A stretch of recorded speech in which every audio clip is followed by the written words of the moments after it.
Live from Edward T. Berry Ice Rink on the campus of UMass Boston for some New England Hockey Conference action featuring the Johnson & Wales Wildcats and the UMass Boston Beacons. Good evening, everybody. Andrew Bluestein alongside my broadcast partner, Matt Meisenbacher, here with you. We thank you for joining us on the Beacons Broadcast Network. Well, Meisey, the Beacons, after going on a hot streak, have hit another lull. They lost their last two games to Hobart and then Elmira. But a chance to get back in the win column here tonight with a back-to-back home-and-home against Johnson & Wales. What do they need to do to get back on the horse here? Yeah, I think you take a look at, the last two games, road games at Hobart, at Elmira, two teams that are way ahead of them in the standings, and you score one goal over the course of a weekend, you're going to have a tough time getting any points, right? So now's a chance where they can really lock themselves into the conference. They play a Johnson & Wales team that's 1-3, 2-18 on the season. This should be, without a doubt, a 4-point weekend. If this team has any chance or any hope of really climbing that upper echelon of the conference, got to have 4 points here at home, and home. They'll play away in Providence tomorrow night. So you got to have this one, and I think this team is destined for 4 points to try and lock themselves into a mid-seed in this conference here. Well, let's take a look at our season stats between these two teams. As you can see, the Beacons averaging 2.2 goals per game, Wildcats at 1.63, Beacons 2.80 goals against, Wildcats at 3.47. That's a high number there. The Beacons power play at 16.9% and at 9.5%. Finally, a team that is not as efficient on the power play. We talked about that all season long. Beacons at 83.9 of the PK to the 80% of the Wildcats. 35 shots per game for the Beacons, 22.7 for the Wildcats. Anything stand out to you here, Meisey? I think the shots per game for UMass at 35 and the goals against with JWU at 3.4. So for me, that translates well, right? Beacons should be able to fire pucks from anywhere, be able to generate some things naturally the way they've been doing it the last few games in front of the net, maybe some rebounds, a couple, clicking. For me, though, the thing that stands out, I think this is the type of team that can sneak up on you. We look at the power play, not that strong. There's really nothing on paper that would really stand out to you, that would alert you, and those are the types of games where sometimes the team can kind of creep up. Next thing you know, it's the third period, and they have the lead. I'll get the matchup to watch real quickly here. Is first here for the Wildcats, Brendan Shanley coming in, 7 goals, 5 assists, 12 points, -8 on the season. Evan Guggens centering the top line tonight for the Beacons, 7 goals, 6 assists, 13 points. He is even on the season. And Guggens has one heck of a shot, so look for him for some offensive firepower here tonight. As we're going to be up against it here, so we're going to step aside and we'll be back for first period action after the national anthem here on the Beacons Broadcast Network.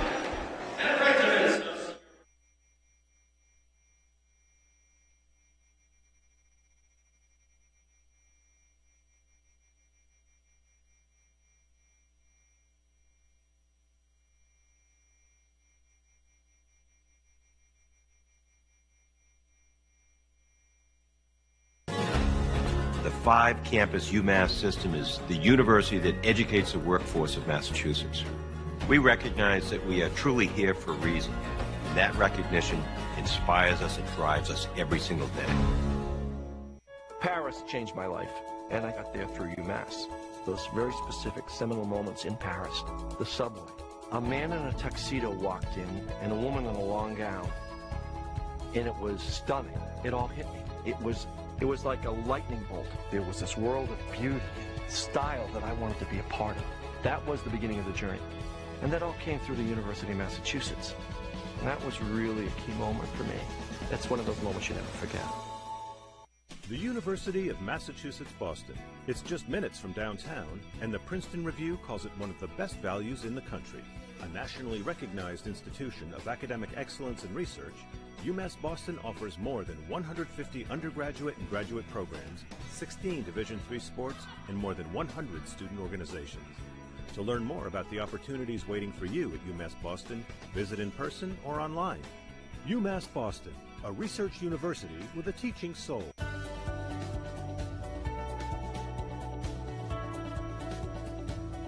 I just wanted to get good grades and to do well, but it also made me realize that I have a lot of career goals. You're there to get a full college experience, not only participate in your sport, but participate in things outside of that, and it's all about growing as a person. My coaches have helped me with figuring out who I really am. Their lives are dedicated for us to succeed. Something I discovered in myself is that if I have a goal, then I can accomplish it. It's a well-rounded experience. At a Division III school, you primarily a student athlete, so the school is really shaped around you developing yourself as a complete individual. It helps a lot that you have a family with your team that can guide you.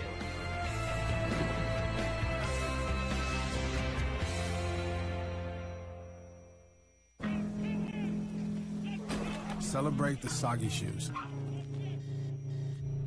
and the slow starts. Celebrate the lessons learned along the way.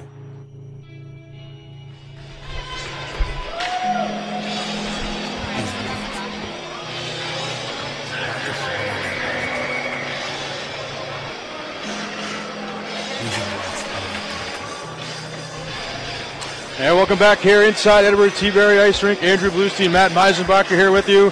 Now let's take a look at tonight's starting goaltenders. First for the visiting Johnson & Wales Wildcats, it's going to be Jacob Perrin, sophomore out of Chelmsford, Massachusetts, coming in with a .217-1 record, a 4.18 goals against average, a .901 save percentage. For the Beacons, it'll be Sam Best, the senior out of Woburn, Mass, coming in with a 7.80 record, a 2.67 goals against average, and a .910 save percentage. As we're about ready to drop the puck here at Edward T. Berry Ice Rink, Beacons on the final stretch of their season. This is the first of a home and home against this Johnson & Wales team, who have struggled mightily this season. They've lost 7 in a row. As we're lined up for puck drop, it'll be Kevin Googans and Sam Van, the two top lines, out for each team. Linesman gives a signal, and we're underway. Googans wins the draw. Pat Keegan controls. He'll rifle it in cross corner. Corey Clifton gets there first, turns it over as Brett Rickett tries to move things ahead. Now gets it in the middle for Legacy. Cody Legacy will get rid to the boards by Pat Keegan. Now Googans there, swooping in. That one's moved to the far side. Jazz Kristoff, who's moved up on this top line. Now Corey Clifton will enter the zone. Leaves it for Googans, a shot. That hits something and it goes wide all the way to the far side. Legacy with it as he'll dump it in, and Johnson & Wales gets a full change. The Beacons change as well. Nick DeLuzio with it out of his own end. He'll take it through center ice and chip it in. And taking a spill there was a defenseman back there. I believe it was Caden Fennell. But the Beacons control. Grady Friedman chips it down low. Ty Matthews gets ridden to the boards. As the Wildcats control out of their own end. Brendan Doyle leaves it off on the far side, or the near side for Fennell. That one flipped in. Controlled by DeLuzio as he gloves it down. Friedman leaves it back for him. DeLuzio in his own end goes D to D. Or rather, that was Browning to DeLuzio. Now on the near side, Friedman enters. Grady Friedman chips it past his man in behind the net. Collecting it there is Fennell. He looks up ice. Stretch pass completed to Carter Elrod. Or rather, that's Hayden Haldane who had it. Now it's chipped over. Krapinski has it. He'll flip that one off the boards back to center. Now to the far side. As entering there was Connor Blanchard, but it was disrupted by Ryan Bogan. That one flipped back in. There's Andy Walker battling for it. Now coming out with it is Brandon Shandley. Shandley circles back.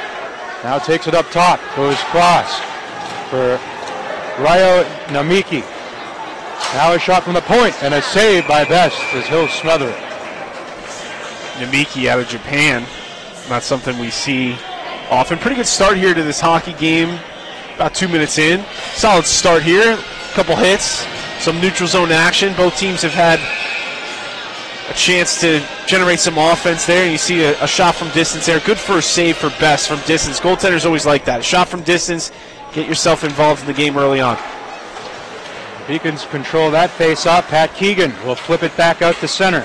Controlling that is Brett Crawford, who plays it back up the ice, but goes right back to Keegan. That one now flipped in by Gino Carabelli as it's knocked down and controlled there by Brett Crawford. Now it comes back to him. Gets it up for Connor Cameron, but flipped back in by Browning as that one goes behind the net. Taking a tumble was the netminder Perrin. That one intercepted through the middle. Browning had a chance, but the puck just wouldn't sit for him. Now DeLuzio with it. He'll backhand it in. As getting there is Declan O'Neill. O'Neill behind his own net. He'll reverse it for Caden Fennell, who goes through the middle. Pass right on the money for Cody Legacy, who'll bring it in. Gets bothered at the line, though, by Kristoff. Keeping it in, though, is Sam Band. He'll flip it in. As right there is Browning. That one attempted to go towards the net, but DeLuzio in good position there. Now Kristoff with it. Gets it for Guggens, who takes it through. Now enters the zone. Guggens gets in behind the defense, tries to center it. And that one deflects and goes back to center. Now here comes Cody Legacy. Goes cross ice, nobody there. Jazz Kristoff to collect. He'll play it for Guggens, who sticks it in the middle. Ryan Bogan now will flip it in as the Beacons change.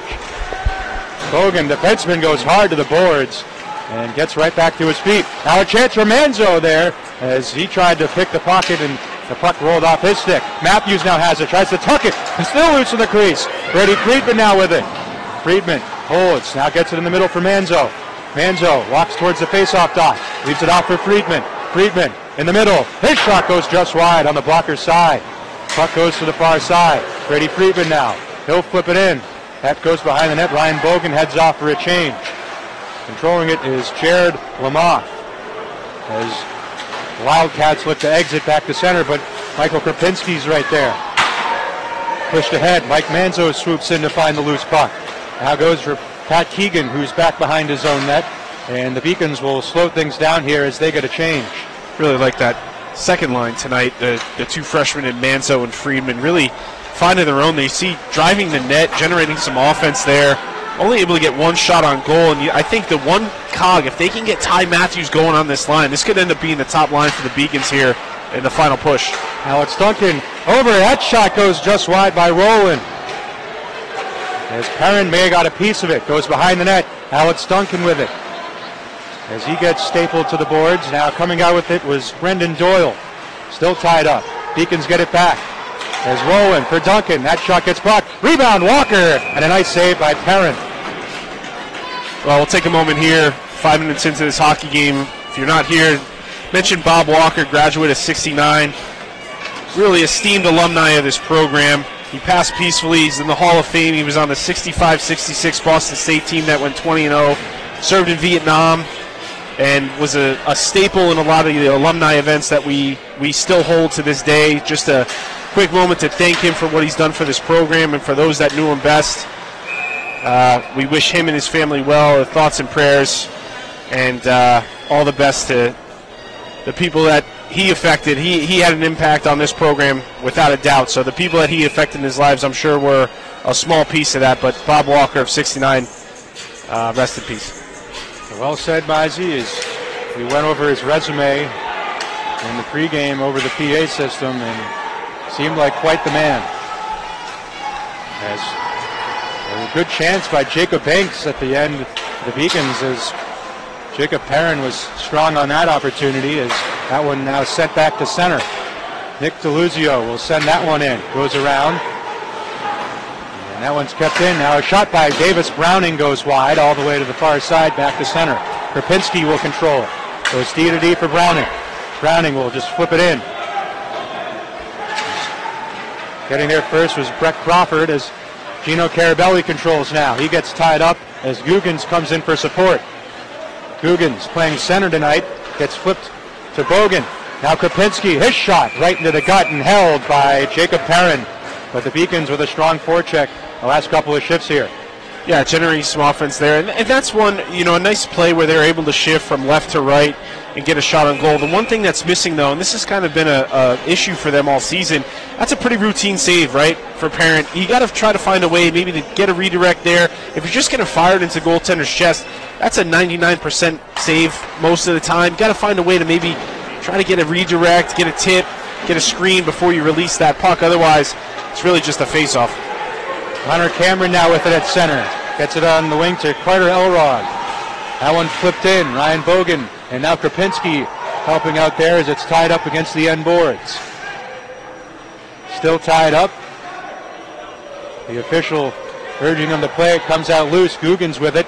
Backhand flips it to Clifton. Clifton tried to play it back for Bogan, but it was disrupted by Connor Cameron. Beacons will get possession back. Krapinski. It's Kristoff. Kristoff out of his own end. Here comes Guggens. As that one flipped in by Clifton. Goes around the far corner. Kristoff, but getting there first was Brett Crawford. Guggens with it. His shot. Saved by Perrin, and the puck was never tied up. A quick whistle there. You can tell how hard a player shoots when it hits the goaltender in the chest or arm and there's still a rebound. You can tell that's got some velocity on it. And the one thing for me, I'm noticing a lot of Beacons really getting to the front of the net early. And that's something we haven't seen them. They haven't taken that next step, taking the goaltender's eyes away, but they're there. They're present. And for me, that's a big deal. I think that's where this team has been successful offensively so far this season. And off the face-off as it goes to the far boards, flipped up in the air. Pat Keegan tries to keep it in. Was able to hold his ground momentarily and enough to get the puck back to Ryan Rowland. Ty Matthews now with it. Tries to bring it out of his own end. He will. Now peels back as he gives it for Pat Keegan. Ryan Rowland now sends it ahead. Friedman leaving it off for Manzo, who enters. Manzo, nice drop pass for Matthews. Tried to spin it to Rowland as that one goes to the far side. Good give and go there as that puck comes back to center. Yeah, I think this line just needs a little bit more time together. I like them. If we were allowed and could place a wager, I would place a wager on this team having a couple, or this line rather, having a couple points here tonight. We looked at the line sheet. Hypothetically, of course. Hypothetically. Yes. As I was going to say, we looked at the line sheet. Coach Belisle kind of juggling up things here tonight. Yeah. And I like that top line too, right? Trying to, because Gogans has been the guy, and a lot of offense goes through him. Kristoff and Clifton can complement him as a shooter, but I'm really focused on the second line here tonight. I'm taking a look at two freshmen and a sophomore, and if you could find some consistent offense from that, you can really build. Now you got two lines that are working. You can build off that. Andy Walker plays that off the near boards. Alex Duncan backhands it down low. Owen Bordeaux now with it. Bordeaux will try to reverse it as it gets tied up. As that one now chipped behind the net. Owen Bordeaux tried to whack at it, and it comes out to Caden Fennell, who will send it back to center as battling for there Andy Walker. Now swooping in is Bordeaux for Duncan. That one comes back to DeLuzio. Now D2D for Davis Browning. Nice play by Browning, and he took a heavy hit there from Brendan Doyle. Andy Walker now with it.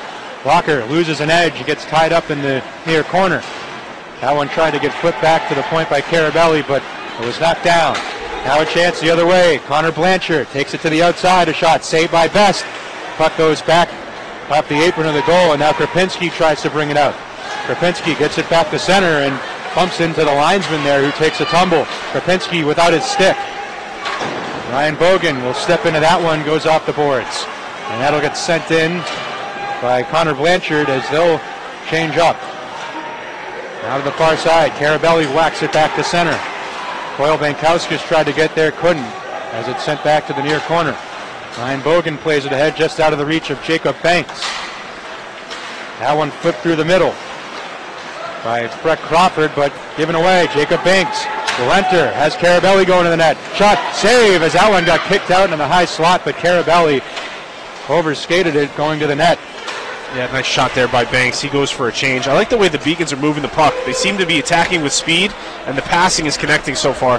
Coyle Bankowskis flips it down low for Clifton. Tried to center it, but Bankowskis fell to the ice, and he'll head off for a change. Now back the other way. Carter Elrod will dump it in. Now Pat Keegan back behind his own net. Moves it for Ryan Rowland. Rowland looking up ice. Hits Guggen on the near side. Now flips it for Kristoff. Has Clifton in the middle. Kristoff to Clifton. What a save by Perrin. Rebound hits the side of the goal. Goes behind the net. Kristoff stays with it. Gets it for Guggens. Now gets it up top for Browning, and a whistle as a netminder Perrin was without his blocker, and I believe that's the reason for the whistle. Well, I'll tell you what, great save. But Clifton's got to elevate that puck. And he's got everything. You've got the size of the pad, and then everything upstairs above that is open. There's no way Perron's going to get there. Bernie Perron looking like Bernie Perron on that save. But great stop. Don't want to take anything away from it. But as a forward, especially with the skill set of Clifton, he's got to find a way to elevate that. Mike Manzo and Carter Elrod on the face-off. The linesman giving instructions. Manzo able to win it.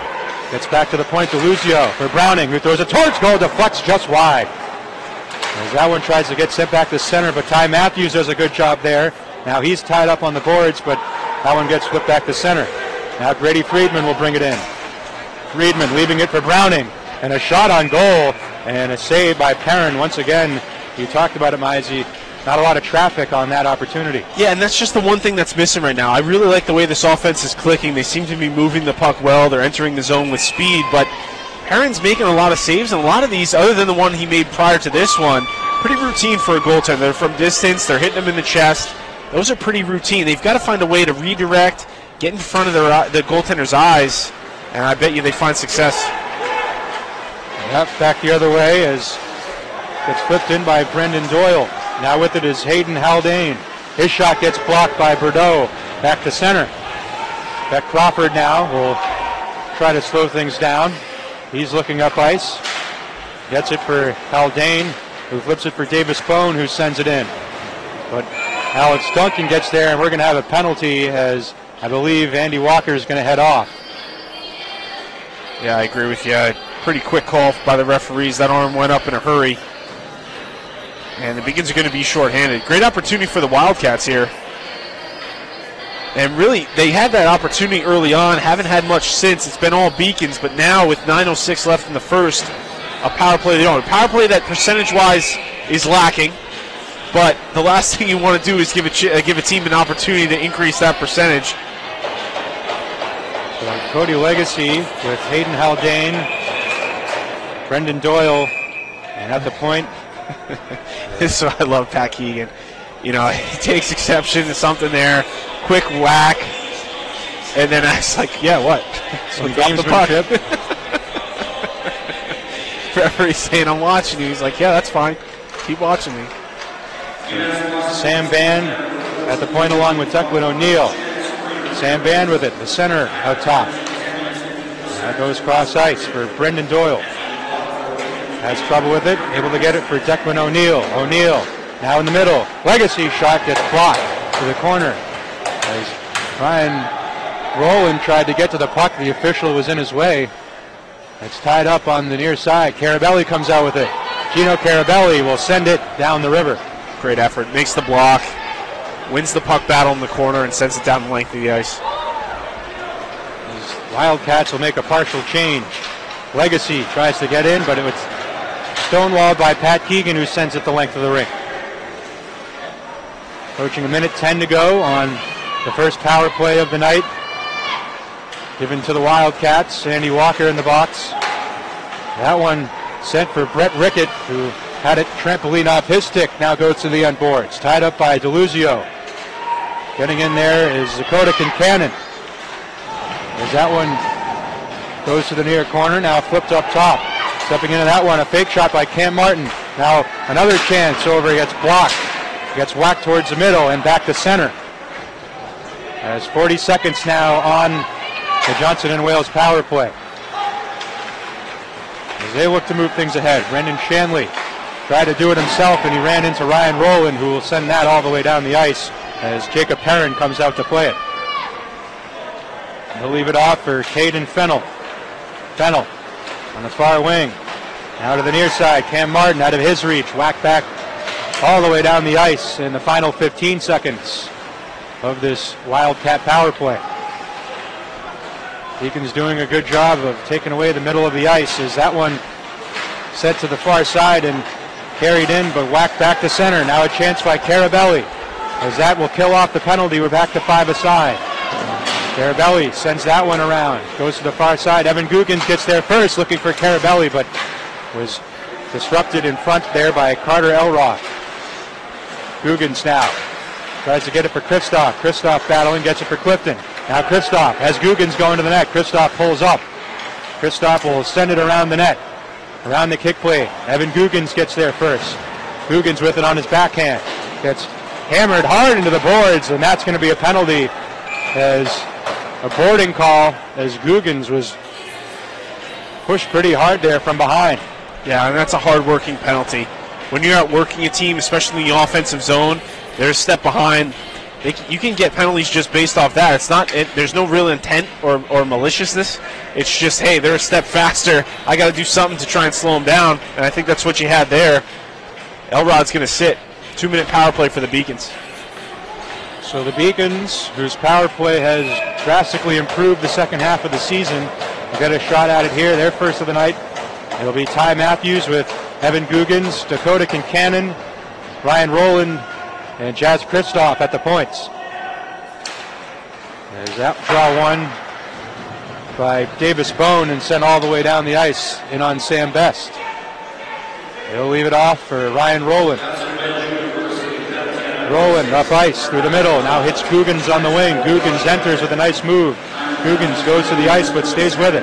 That puck gets sent behind the net. And getting there first was Maxime Dumas, but keeping it in was Jazz Kristoff. Kristoff over to Guggens, walking in. Guggens shot, saved by Perrin. Kincannon will send it back for Guggens. Plenty of space on the near side. Now over for Kristoff. His shot, saved, still loose in the crease. Now Guggens, another chance. Throws it towards goal, still loose, whacked that, and another save there by Perrin. As Ryan Rowland does a nice job of keeping it in. Kristoff walks in, leaves it off for Rowland, and he scores! Ryan Rowland tees one up from the point, and the Beacons strike first. Well, I'll tell you, Andrew, this is what I like to see for a variety of reasons. Number one, the Beacons are shooting pucks. They're not trying to set up the perfect play, and I think that's when they're at their best. They had 3 shots on goal before that failed clear by the Wildcats, and anytime you got a failed clear on the penalty kill, it's going to come back to haunt you. And sure enough, a few seconds thereafter, Rowland with a rip. It seemed like it was redirected. I'm not sure if it went off of a Wildcat or a Beacon. Rowland's goal for now, but you got to like what you see on this power play. Shots, lots of shots. Perrin had to make 3, maybe 4 saves before the goal. And Rowland rips one from the top of the key to give his team a 1-0 lead. And that'll be, if it is Ryan Rowland's, that'll be his first goal of the season, a senior out of Manahawkin, New Jersey.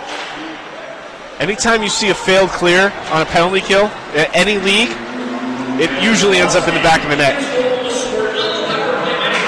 Yes. Wildcats look to push the attack, but back the other way. Ty Matthews will send it towards the goal just wide. Mike Manzo now will send it around the kick plate. Brady Friedman gets there first. As Friedman tries to get it back for Deluzio, but he loses the puck, goes back to center. Davis Browning now will enter. Browning drops it for Manzo, who leaves it for Friedman. Friedman cuts to the middle, now goes to the outside. Friedman up top at the far point. Now for Krapinski, who throws it towards goal. No traffic, an easy save there for Jacob Perrin. As back the other way, Cody Legacy on the far side. That shot gets deflected up and out of play. Good back check there by Grady Friedman. But again, I think for me, you take a look at that power play, and a lot of shots on goal as we get a look at Sam Best here. But that power play was firing. And you could see 1, maybe 2 passes, shot on goal. It was working. Perrin came up with a bunch of good saves, and then Wildcats finally got a chance to get the puck out of the zone. They failed. And at that point, boy, the odds are really against you. Rolling with a great shot from the point. Just like the way that power play was rolling there, getting shots. And I know typically you look for teams to set up a specific look or a specific type of shot. That's not really where the Beacons are specialized. They're better off just firing as best they can. And you saw there, created a goal. I'm not sure if that was an intended pun there, as you said the power play was rolling. Unintentional, but I'll take the points. Had to throw that one in there as the puck tied up in the near corner. Andy Walker digging, trying to get it out, able to get it for Michael Krapinski. Reverses it for Walker. Walker now to Duncan on the far side. Alex Duncan will send it in on Perrin, who had trouble with it. And was it? I think he kind of faked that dump in the corner and caught Perrin napping. His heart rate was a 0 for a split second there, thinking that might have gone in. That is a goalie's worst nightmare. You see it once every season, I would say. You see a goaltender give one up from center ice. And that was pretty close. Closer than it should have been. And I can say from firsthand experience, those are tougher than you think. Especially if they're curving. Absolutely. Moving, yeah. As the Wildcats look to break things out. As with it is Maxime Dumas, but it gets intercepted. Gino Carabelli brings it back in. He'll send it around the kick blade. As Roland gets a whack at it. Now comes up top. Pat Keegan throws it towards the goal. Carabelli got his stick on it. It didn't get through. Now sent in. That puck goes off the dasher to the near side. Ryan Roland will chip it into the corner. Carabelli battling there. Coming in is Bankowskis to win it. Bankowskis, as that puck gets whacked to the far side. Now Jacob Banks with it. But swooping in was Davis Bone. Davis Bone tries to muscle it ahead as it's now tied up in the near corner. Bankowskis able to dig it out. Now Carabelli with it. Nice move there. Carabelli takes it in the corner. Now gets it for Ryan Roland. Roland, the defenseman, moving on in. Puck takes a wacky bounce off the boards in front. Oh, what a save by Jacob Perrin on a great opportunity by Bankowskis right in front. Well, he can play shortstop. I don't know about first base. The ones from distance gave him some trouble, but anything front and center, he's able. That's a great save. That might have been better than the 2-on-1 he made earlier. That's a redirect with a puck that I think looked like it had some heat to it. He was able to get that glove up in a hurry. Great reflexes there by Perrin. Keep it 1-0. Perrin has seen a lot of rubber this season, and an impressive stat line from him is you don't see a lot of goaltenders who have it above 4 goals against average, but also an above 9 save percentage. That chance backdoor and another save by Perrin as he robbed Guggens on that opportunity. Clifton takes it towards the middle. Kristoff now for Davis Browning, a shot. That blockers, and they score! A weird deflection front off the blocker of Perrin, and I believe it hit his defenseman and rolled in the net, and the Beacons with a 2-0 lead. You called it. It hit Ryo Namiki out of Yokohama, Japan. It's just a good blocker save, and unfortunate for Perrin. Right off the D-man and in. And there's nothing you can do. And that's just one of those you've got to kind of take a big sigh and move on, because you made a nice save. You're trying to get that in the corner, and it's off your D-man and in. I don't think that's Namiki's fault or Perrin's fault. That's just kind of one of those that was going in no matter what you were going to do. 2-0 Beacons here in the first. And I believe that is Davis Browning's first career collegiate goal, if our stat sheet is correct. So the senior finally getting on the board, the defenseman. So as it stands right now, the Beacons have 2 goals from defensemen. Well, I'll tell you, he'll tell people he sniped. You know, as the years go on and the story evolves, he's going to tell people that was labeled blocker side high, posted in, and it'll get lost. It's off the goalie, off the D and in. But good on him if that's truly his first collegiate goal. Let's take a look. I think it is.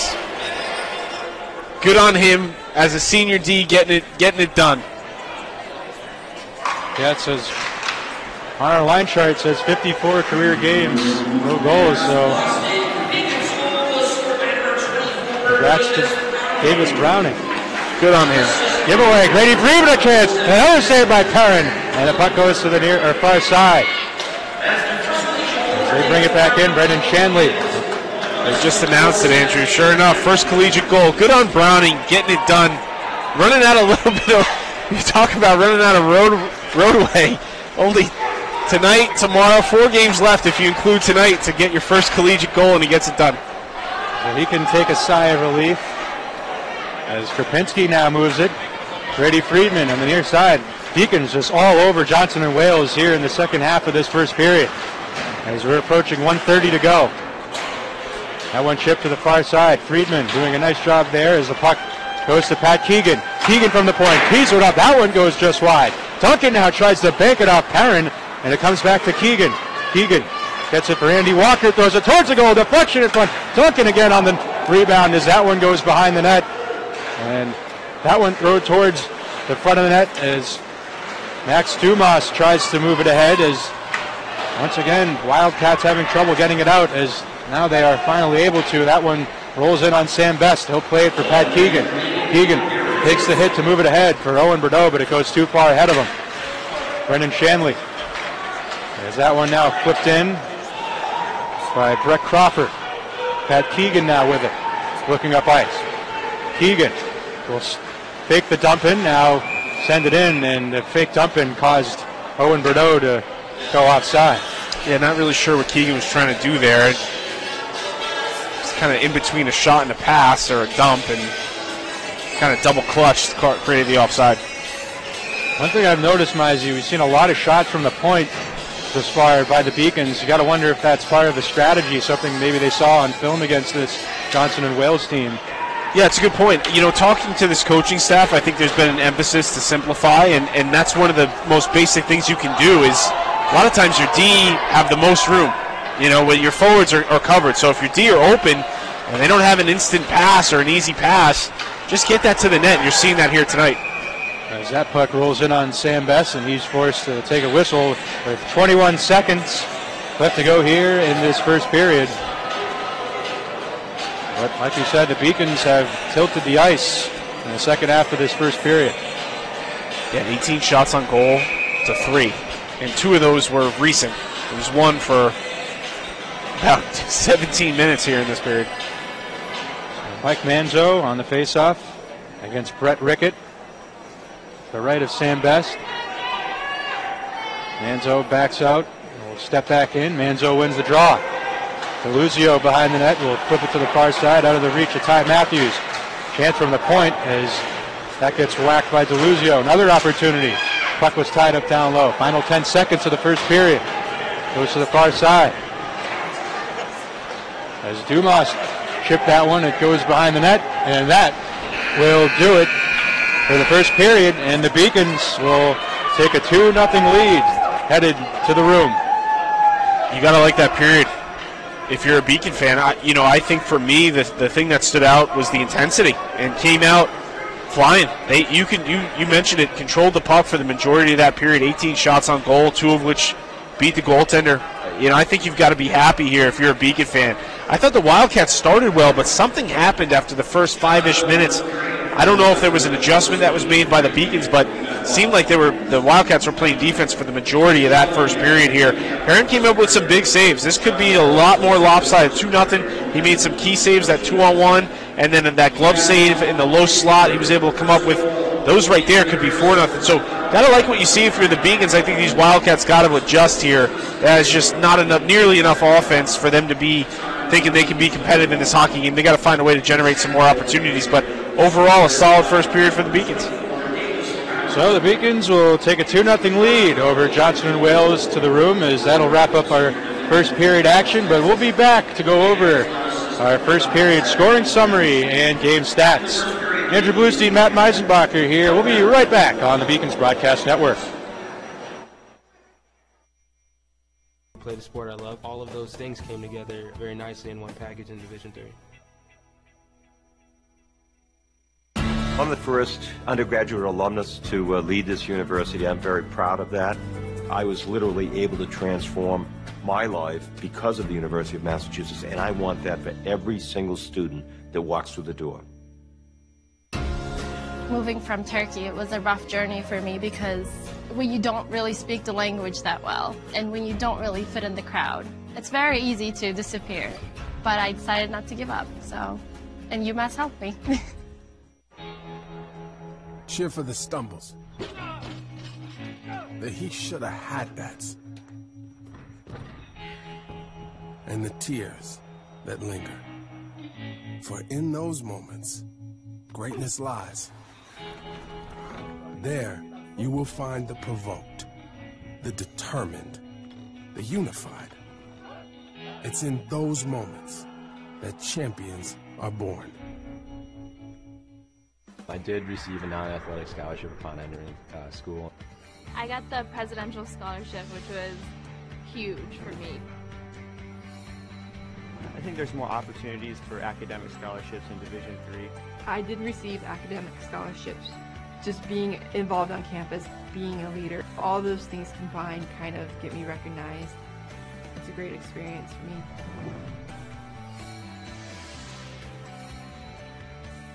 The University of Massachusetts Boston, with its scenic oceanfront campus, easily accessible to downtown Boston, is recognized as a model of excellence for urban public universities.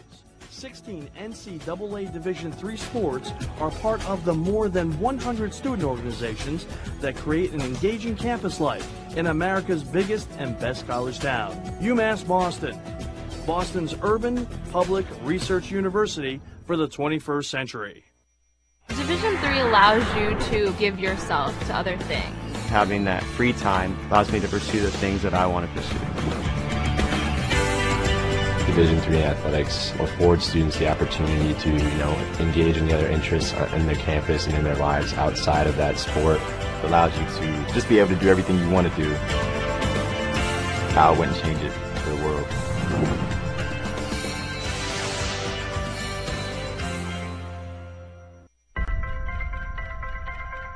I'm a Division III student athlete, and I know how powerful words can be.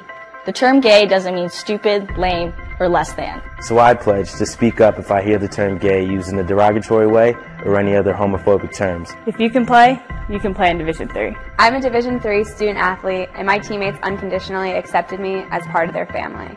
So now I pledge to do the same for others. If you can play in Division III.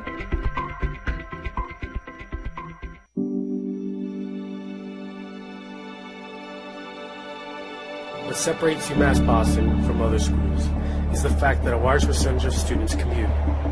For me, it takes 2 hours each day to go to and from school, but every second has been worth it because the students that come here are serious about learning, they value their education, and understand where it'll take them in the future. This is what UMass Boston means to me. UMass Boston was my first choice because when I came to the campus, I saw that there was a lot of diversity. There's a lot of people. Here there's a lot of international students, so it's really cool to meet people from different countries, different parts of the world. I'm Julia Murphy. I'm from Canton, Massachusetts. I'm Olivia Murphy. I'm from Canton, Massachusetts. We're sisters. We're sisters. I play volleyball and she plays basketball. Here they have a freshman success community. So each major has their own community that you can join as a freshman, and you take classes with them, you do study groups with them. So it was really helpful getting to know people in your major right away. So in health exercise sciences, we have an internship at the end, so it's so much better to have an advisor helping you out, telling you which classes to choose.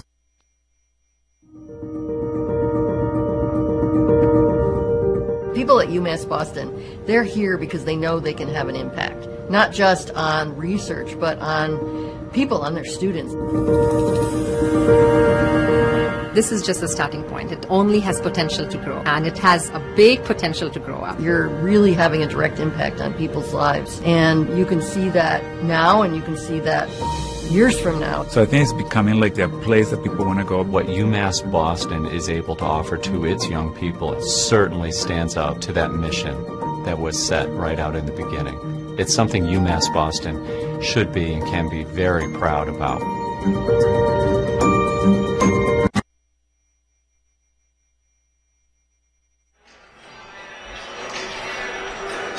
And welcome back here inside Edward T. Berry Ice Rink. Andrew Bluestein, Matt Meisenbacher with you. The Beacons leading the Johnson & Wales Wildcats 2-0 after one period. As we'll take a look at our first period scoring summary.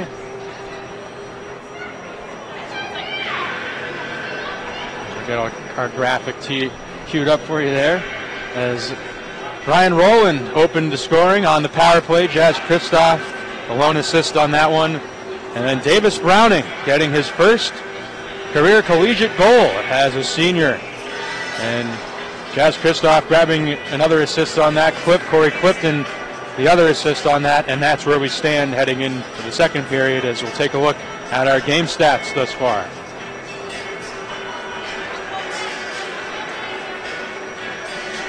As you can see, the Beacons dominantly outshooting Johnson & Wales 23-3 after one. Only 3 saves for Sam Best. 21 saves, though, for Jacob Perrin, who Mizey made a bunch of really nice saves in that first period, perhaps keeping his team in the game. Yeah, you made a good point during the broadcast that I didn't even notice, but you're exactly right. I think that's one of the rarest stats to see a 4-1-8 goals against and a 90 save percentage. I think that's tells you the amount of rubber he faces on a regular night, and the fact that you can give up 4 and still be okay. If you're at a 90, just to put it in perspective for those that might not follow goalie stats and seeing what that means, if you're giving up 4 a night, you're typically at what? Probably an 85. Sometimes lower than that. Yeah, it might even be worse. So to be at a 90 basically means you're getting shelled, and you can give up 4 and still give your team a chance to win. 90, if you're at 91, 92, that's considered exceptional. Anything higher than that is really unheard of. If you're at a 90, that's, average. But for the amount of rubber and goals that he's faced with on a night in, night out, pretty good effort from a goaltending perspective. So you're exactly right. And he's on pace for now, close to maybe 50, 60? I don't know. Where are you going to get tonight? Where do you think we're going to land? I wouldn't be surprised if we see the Beacons put 50 shots on net, especially 50's probably happening. 60 might not. The way we've seen them just teeing up shots from the point, which we haven't seen a lot of this year, but it seems as if, even going back to the beginning of the season, it seemed as if they've kind of adopted more of a shot mentality in the second half of the season. So, and they're getting the lanes. The Wildcats are giving them the lanes, basically saying, go ahead, tee it up. So you don't really have a choice. You kind of have to at that point. Again, for perspective, I think usually 10 a period is average. So 30 for the game. They're 7 away from hitting the average.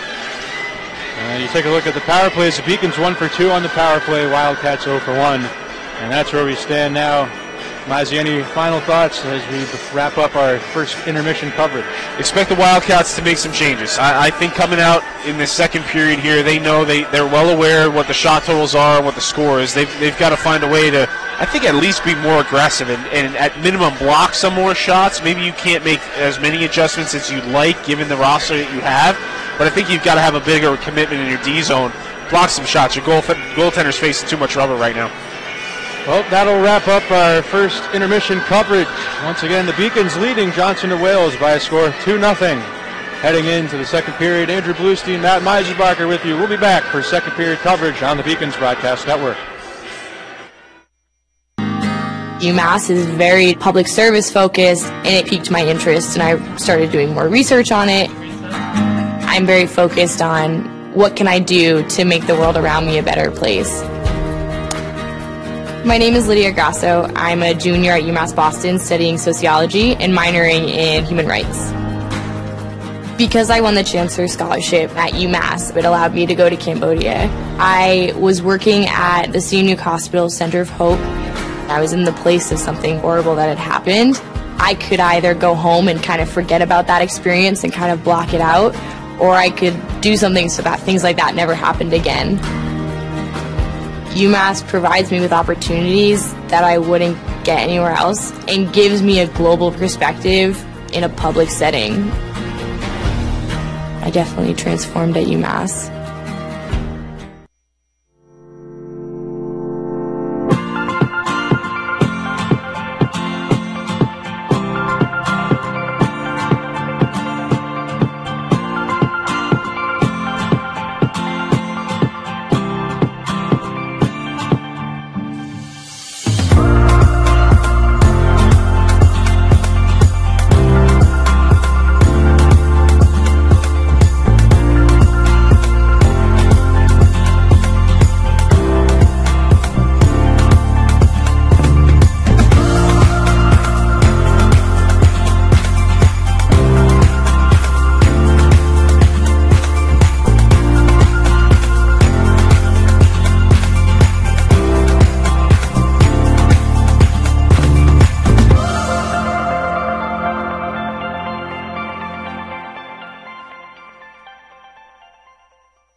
psychology is about understanding the individual and understanding the mind. The main reason why I want to combine psychology and business degrees is because I want to understand the business decisions that are made. I'm Nurçin Çelebi. I'm from Turkey originally. I'm a senior at the 5-year BA to MBA program at UMass Boston.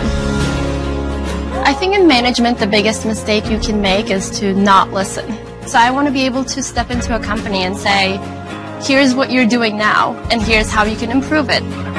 I moved here when I was 16 for high school. Moving from Turkey, it was a rough journey for me because when you don't really speak the language that well, and when you don't really fit in the crowd, it's very easy to disappear. But I decided not to give up, and UMass helped me. I wanted to be able to improve myself. I wanted to be able to try new things, and I think UMass gave me a really good head start on that. What do we mean when we say UMass is here for a reason? We mean that the 5-campus UMass system is the only public research university that the people of Massachusetts established to create better futures for themselves, but also for the Commonwealth of Massachusetts as a whole. It's a university that educates 73,000 students every day and graduates 17,000 graduates every year. We are the university that educates the workforce of Massachusetts. We're one of the state's 3 major academic research engines: research that saves and improves people's lives, and research that drives the innovation economy of Massachusetts. We provide services and economic opportunity to every region of the Commonwealth. The noted historian David McCullough once said that 2 great concepts, university and Massachusetts, come together in only one place, and we are very aware of how fortunate we are to bear the name, the University of Massachusetts. We recognize that we are truly here for a reason, and that recognition inspires us and drives us every single day.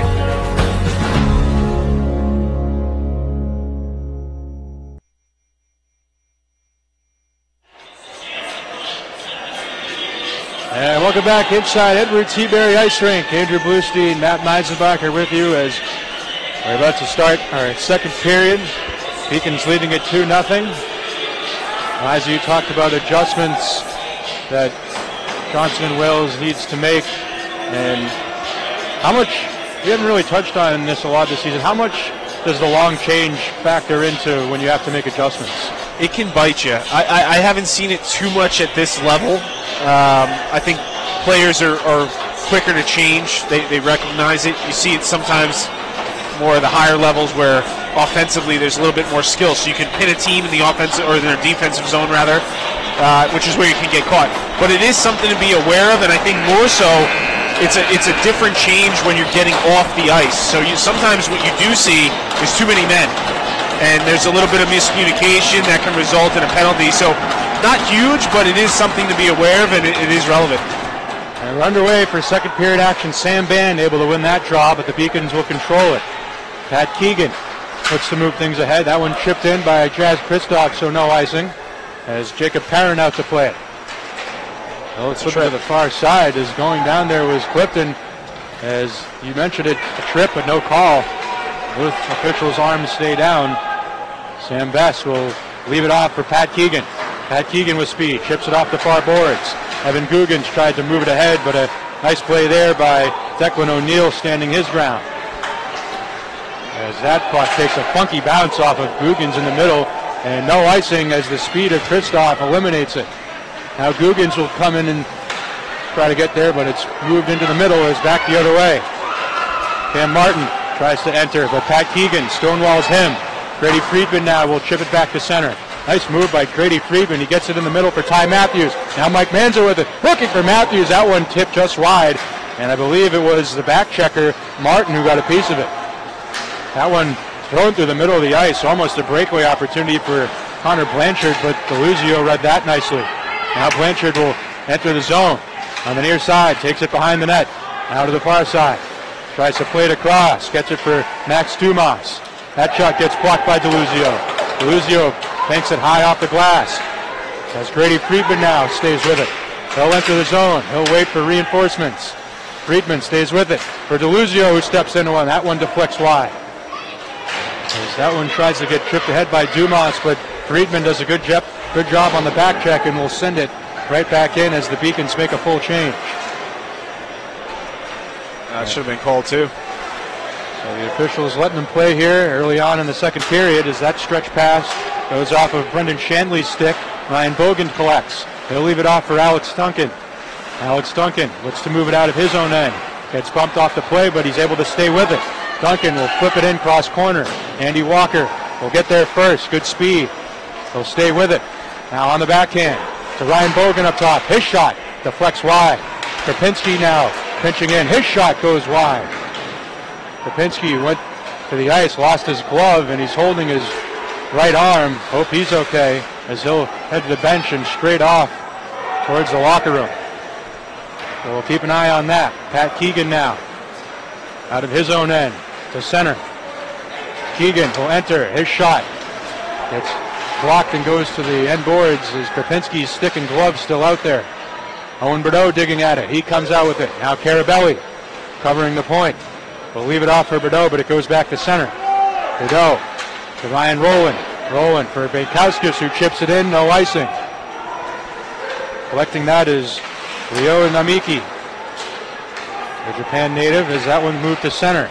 That pass intended for Aaron Garrison. As it goes into the corner, Pat Keegan tries to move it ahead. Jacob Banks overskates it, but Ryan Rowland's right there. Now Jacob Banks on the far wing, throws it towards goal. That one blocked away, goes off the high glass. Staying with it though is Declan O'Neill. Tries to move it over. Jacob Banks intercepts, tries to center it for Bankowskis as that pass was disrupted and chipped back to center. Deluzio though tries to move it back ahead. Carabelli, as now Bankowskis will collect it and send it in. No icing. Carabelli whacks out of this. Carter Elrod was there first. Now Clifton swooping in. As that puck tied up now, coming out with it is Declan O'Neill, who flips it back to center. Deluzio, though, will send it right back in. Perrin out to slow it down for his defenseman O'Neill. O'Neill now looking up ice. Flip it off the high glass. Past Davis Browning, who had a play, so it's no icing. Browning will flip it over for Deluzio. Now Guggens on the wing for Browning. Jazz Kristoff with it on the near side. Kristoff will chip it in. He'll chase. Kristoff gets there as well as Caden Fennell. Now it goes to the far side. Krapinski throws it towards goal and it goes off the end boards. As Guggens now with another interception, picking the pocket of Legacy. Guggens stays with it. Tied up against the boards. Now Kristoff coming in for support as that one played to the far side.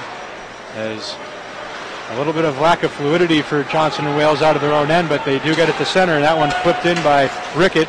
Bounces off the apron of the goal. Ryan Bogan now in to collect. Now a centering pass. A chance there. Saved by Sam Best on the opportunity by Connor Blanchard. Yeah, sneaky little play. You know, behind the net. And Best was looking behind him. All of a sudden, the puck's in the slot. He did a nice job rotating his hips. And that's one thing the goaltenders should do. In those situations, you've got to assume there's somebody in the slot waiting, right? So you got to get your far side hip over and through to square up, and I thought Best did a good job there. Not only that, but corralling the rebound. Tricky little save. I will say, you got to give Johnson and Wales credit. Their board play has been pretty good in this contest so far. Yes, much improved. There's that one back to center. A chance for Brady Friedman. Friedman's going to have a breakaway. And alone, Friedman, a shot and a save by Perrin. Rebound, Kristoff had a chance to bury it and couldn't finish it. Or rather, that was Ty Matthews who had the second opportunity. Now back the other way. That one moved in by Namiki. Now sent behind the net. Getting there first was Cam Martin. As Friedman, a chance for another breakaway. Friedman with speed on the outside, looking towards the net. And a nice job there by Declan O'Neill out muscling Friedman. Friedman was able to get it on net, and Perrin steered it away. Now Pat Keegan behind his own net will reverse it for Ryan Rowland as both teams will change out. Ryan Rowland looking to slow things down here. We'll move it over for Pat Keegan. Keegan looking for options, goes to Andy Walker on the far side. He'll hit Owen Bordeaux, who enters his own. Bordeaux tried to throw it towards the goal, and it goes off the skate of Crawford and out of play. Well, one thing you can use as a test to know if your forecheck is working or not is if a defenseman receives the first breakout pass, it can stand there and literally look at his options before making a play. That to me tells me my forecheck is a little bit too passive there, and you saw that with the Wildcats. I mean, Pat Keegan takes the first breakout pass. He was literally signaling with his head where he wanted the forwards to go before making the second pass. I think if you're the Wildcats, you got to find a way to be put a little bit more pressure on your forecheck there and allow for some disruption. Brendan Doyle tries to move things into the offensive zone, gets tied up. Davis Browning. Now he takes a shove there from Haldane, and we have a whistle. As the puck tied up, the linesman will move things back into the neutral zone, it appears. 13:44 to go here, middle period. I like what the Wildcats have done, a little more aggressive. You know, I just kind of destroyed their forecheck a little bit, but I think on a positive side, they've attacked. And the one thing too, right, is other than the breakaway save, they've limited the opportunities here. We started the period a little bit, 3:44 before we're halfway through, but only 2 shots on goal for the Beacons. So I think that's a win for this Wildcat team, but again, still 4 shots on goal. Just not enough offense here so far to climb back into this game. Rankowskis and Bone on the face-off right in front of the Wildcats bench. It's a stalemate as Ryan Bogan will collect it. Now Krapinski moving it ahead for Banks, who will send it in. Perrin out to play. As that puck will ride the dasher. Krapinski has it. That shot from the point deflects just wide. Ryan Bogan pinching in, tries to play it towards the middle, but only one there was Brendan Doyle. A stretch pass looking for Hayden Haldane, and it hit his stick. Haldane gets there first, though, as the late man. That one thrown on net by Davis Bone. Now up top, Crawford a shot from the point. That one may have got through, and Best got a piece of it. And a big hit behind the net. Krapinski sitting down Brett Crawford. And we've seen that a lot from Krapinski this season, as that is one of his strengths. Is another chance down low is wide open was Brendan Doyle getting lost in coverage, and he wasn't able to handle that pass. But Doyle stays with it, tries to swing it towards the middle. Getting there first was Brett Rickett. Another heavy hit by Krapinski on the far side. As his stick getting tied up in the armpit of Krapinski. As that one sent back to center, goes off the linesman's skate and steered right back in. So a little bit of pressure here by the Wildcats, and a heavy hit on Krapinski, getting a taste of his own medicine from Brett Rickett. And that one sent all the way down the ice, no icing though. Getting there first is Declan O'Neill. O'Neill will move it on the near side. Cody Legacy will flip it in, past Pat Keegan. But Keegan able to get there first, and another big collision there, as Keegan, absorbing that hit, sends Rickett to the ice. As the Beacons come out with it, as Jazz Kristoff will move it ahead for Evan Googans. Googans will bring it in. His shot, saved by Perrin, and the rebound kind of fungoed towards the front of the crease, but Wildcats able to control. Now back to center. Sam Band with it. Opts to just flip it in and head off for a change. And Sam Best will leave it off as Pat Keegan plays it ahead. Nice stretch pass there for Kristoff. Kristoff spins. Nice job staying with it. Kristoff takes a huge hit there from Peyton Fennell. The physicality ramping up here in this second period as we approach the midway point of this hockey game. Certainly is. And one thing to note, Corey Clifton being looked at by the training staff right now. He took some head contact, and I'm not quite sure, that puck is out of play, not quite sure how serious it was, but he got off, went right to the training staff. He's moving his neck, so I don't want to speculate too much, but that's a player that the Beacons need, so we'll have to keep an eye on that as this game continues. I believe we saw DeLuzio earlier head off too. It looks like he's back out there. Krapinski took a slash and then came right back out.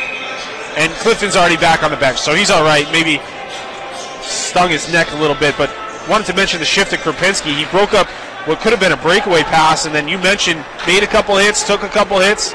Pretty active shift for 22. As that's his game. You always see him in the dirty areas. As that one sent back to center. As Manzo will move it back for DeLuzio. Davis Browning now with it. Goes D-to-D for DeLuzio.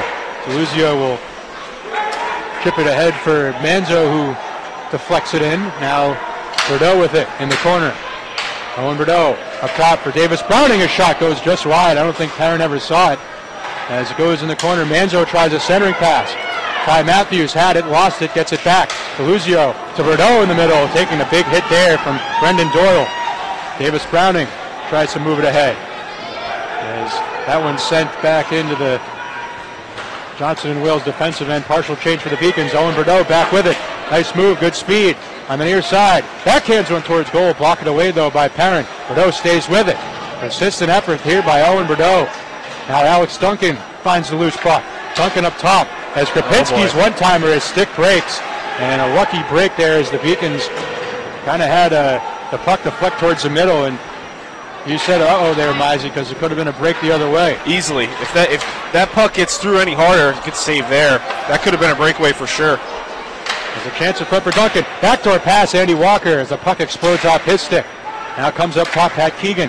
Will bank it back in. Andy Walker tries to move it over for Bogan.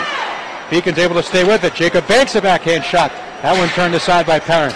Banks stays with it. Andy Walker at the point covering. His shot! He scores! Andy Walker from the point. That's 3 goals generated from the top by the Beacons, and they lead it 3-0. Well, I'll tell you what, a sneaky howitzer. I didn't think he got all of that, but it was on the net in a hurry. And Perrin's talking to the referees. I think he wanted some goaltender interference there. He's not going to get it.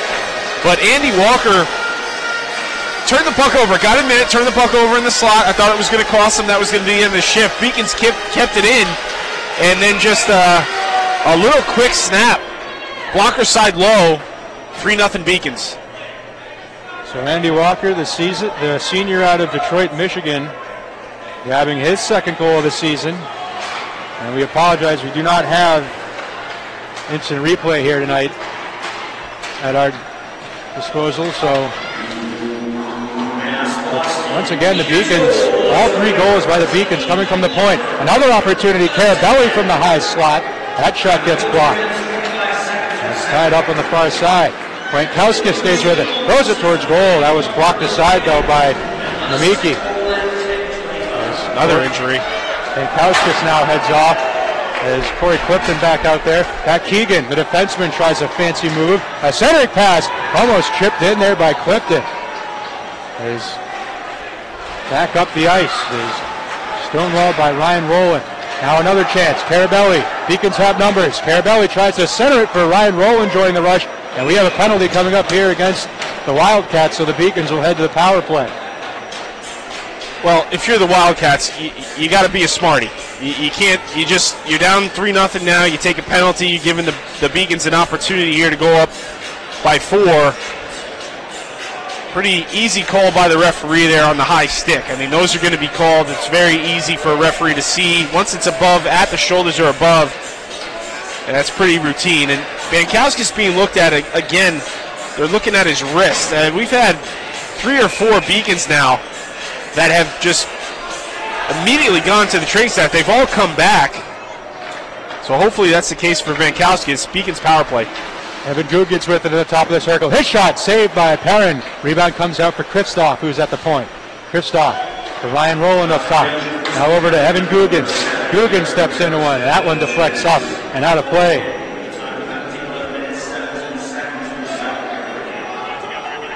Great chance here, right, for the Beacons. You've got a lot of momentum.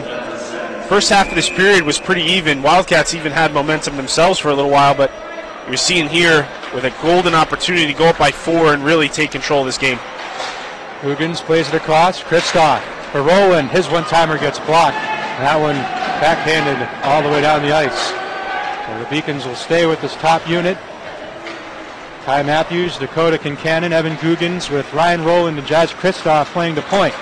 Ryan Rowland tries to bring it in. It was bothered, but Ty Matthews able to find the loose puck. Kincannon will send it all the way to the far side. Evan Googans, as that puck hopped over his stick and will go back to the Beacons' end. As this unit still staying out there as approaching a minute to go on the Beacons' power play. Evan Googans through the middle. Googans by himself throws it towards goal, saved by Perrin, and he'll cover the rebound with 58 seconds to go on the Beacons' power play, and they'll change up to the second unit. Never fun taking one off the mask. I don't care what level. Never feels good. And you can see when it pops off like that too, it usually means it had some pretty good velocity on it. Your ears are probably ringing pretty good. Oh yeah. And you got to jump right back in net. and find a way to make another save. Never fun taking one off the mask. Can't imagine for the life of me how goaltenders play with that one for that long. It really blows me away. It really is insane. And then even the first mask they used after that. Just some plaster. We're going to put some plaster on your face and you're going to go play goal. It's crazy. Mike Manzo with it down low. Manzo tries to cross-ice pass for Clifton. The one-timer sails wide over the net. Puck stays in, though. Brady Friedman moves it for Manzo down low. Manzo back for Friedman. Friedman to the middle. Now cross-ice for Clifton. Clifton tries to shovel it towards the middle. And a chance to clear by the Wildcats, but they can't. Friedman to Clifton for Krapinski. Puck still loose, tied up. And now flip to the back behind the net. Now Friedman steps into a shot. That one blocked away by Perrin. Puck deflects high in the air. Final 20 seconds of the Beacons power play. Brady Friedman. Little stutter step there, but nice job there by Brendan Shandley, who forced him back to center. And that'll just about do it for the Beacons power play. 5 seconds ticking off as now Manzo enters. Leaves it for Friedman. Cross ice for Duncan through the middle as that one out of his reach, sent all the way back down the ice. No icing. Sam Best out to play it. Not sure if he saw Brett Rickett coming out of the penalty box there, as the Wildcats will control. Rickett behind the net, tries a centering pass, a shot. Saved by Best, and the rebound comes to Bankauskas, who's right back out there. Good to see. Now a breakaway chance for Jacob Banks. Hit alone, saved by Perrin with the pad. Now Carabelli stays with it. Towards the face-off dot. Throws it towards goal on a glove save by Jacob Perrin, who has really been spectacular in this hockey game. Only reason this game isn't a blowout yet, without a doubt. I mean, that's his second breakaway save, and nice little play by Bankauskas just to float it to an area and allow Banks to skate right into it full stride. Came in, no pressure, tried to go low. And Perrin, you take a look on your screen, folks, this kid is kicking, giving his team, this is probably what he's used to, facing this amount of action. But you got to figure, boy, he would really like to get some goal support here tonight. He's kicking. 6:11 to go here in the second period. Evan Guggens and Sam Band on the face-off.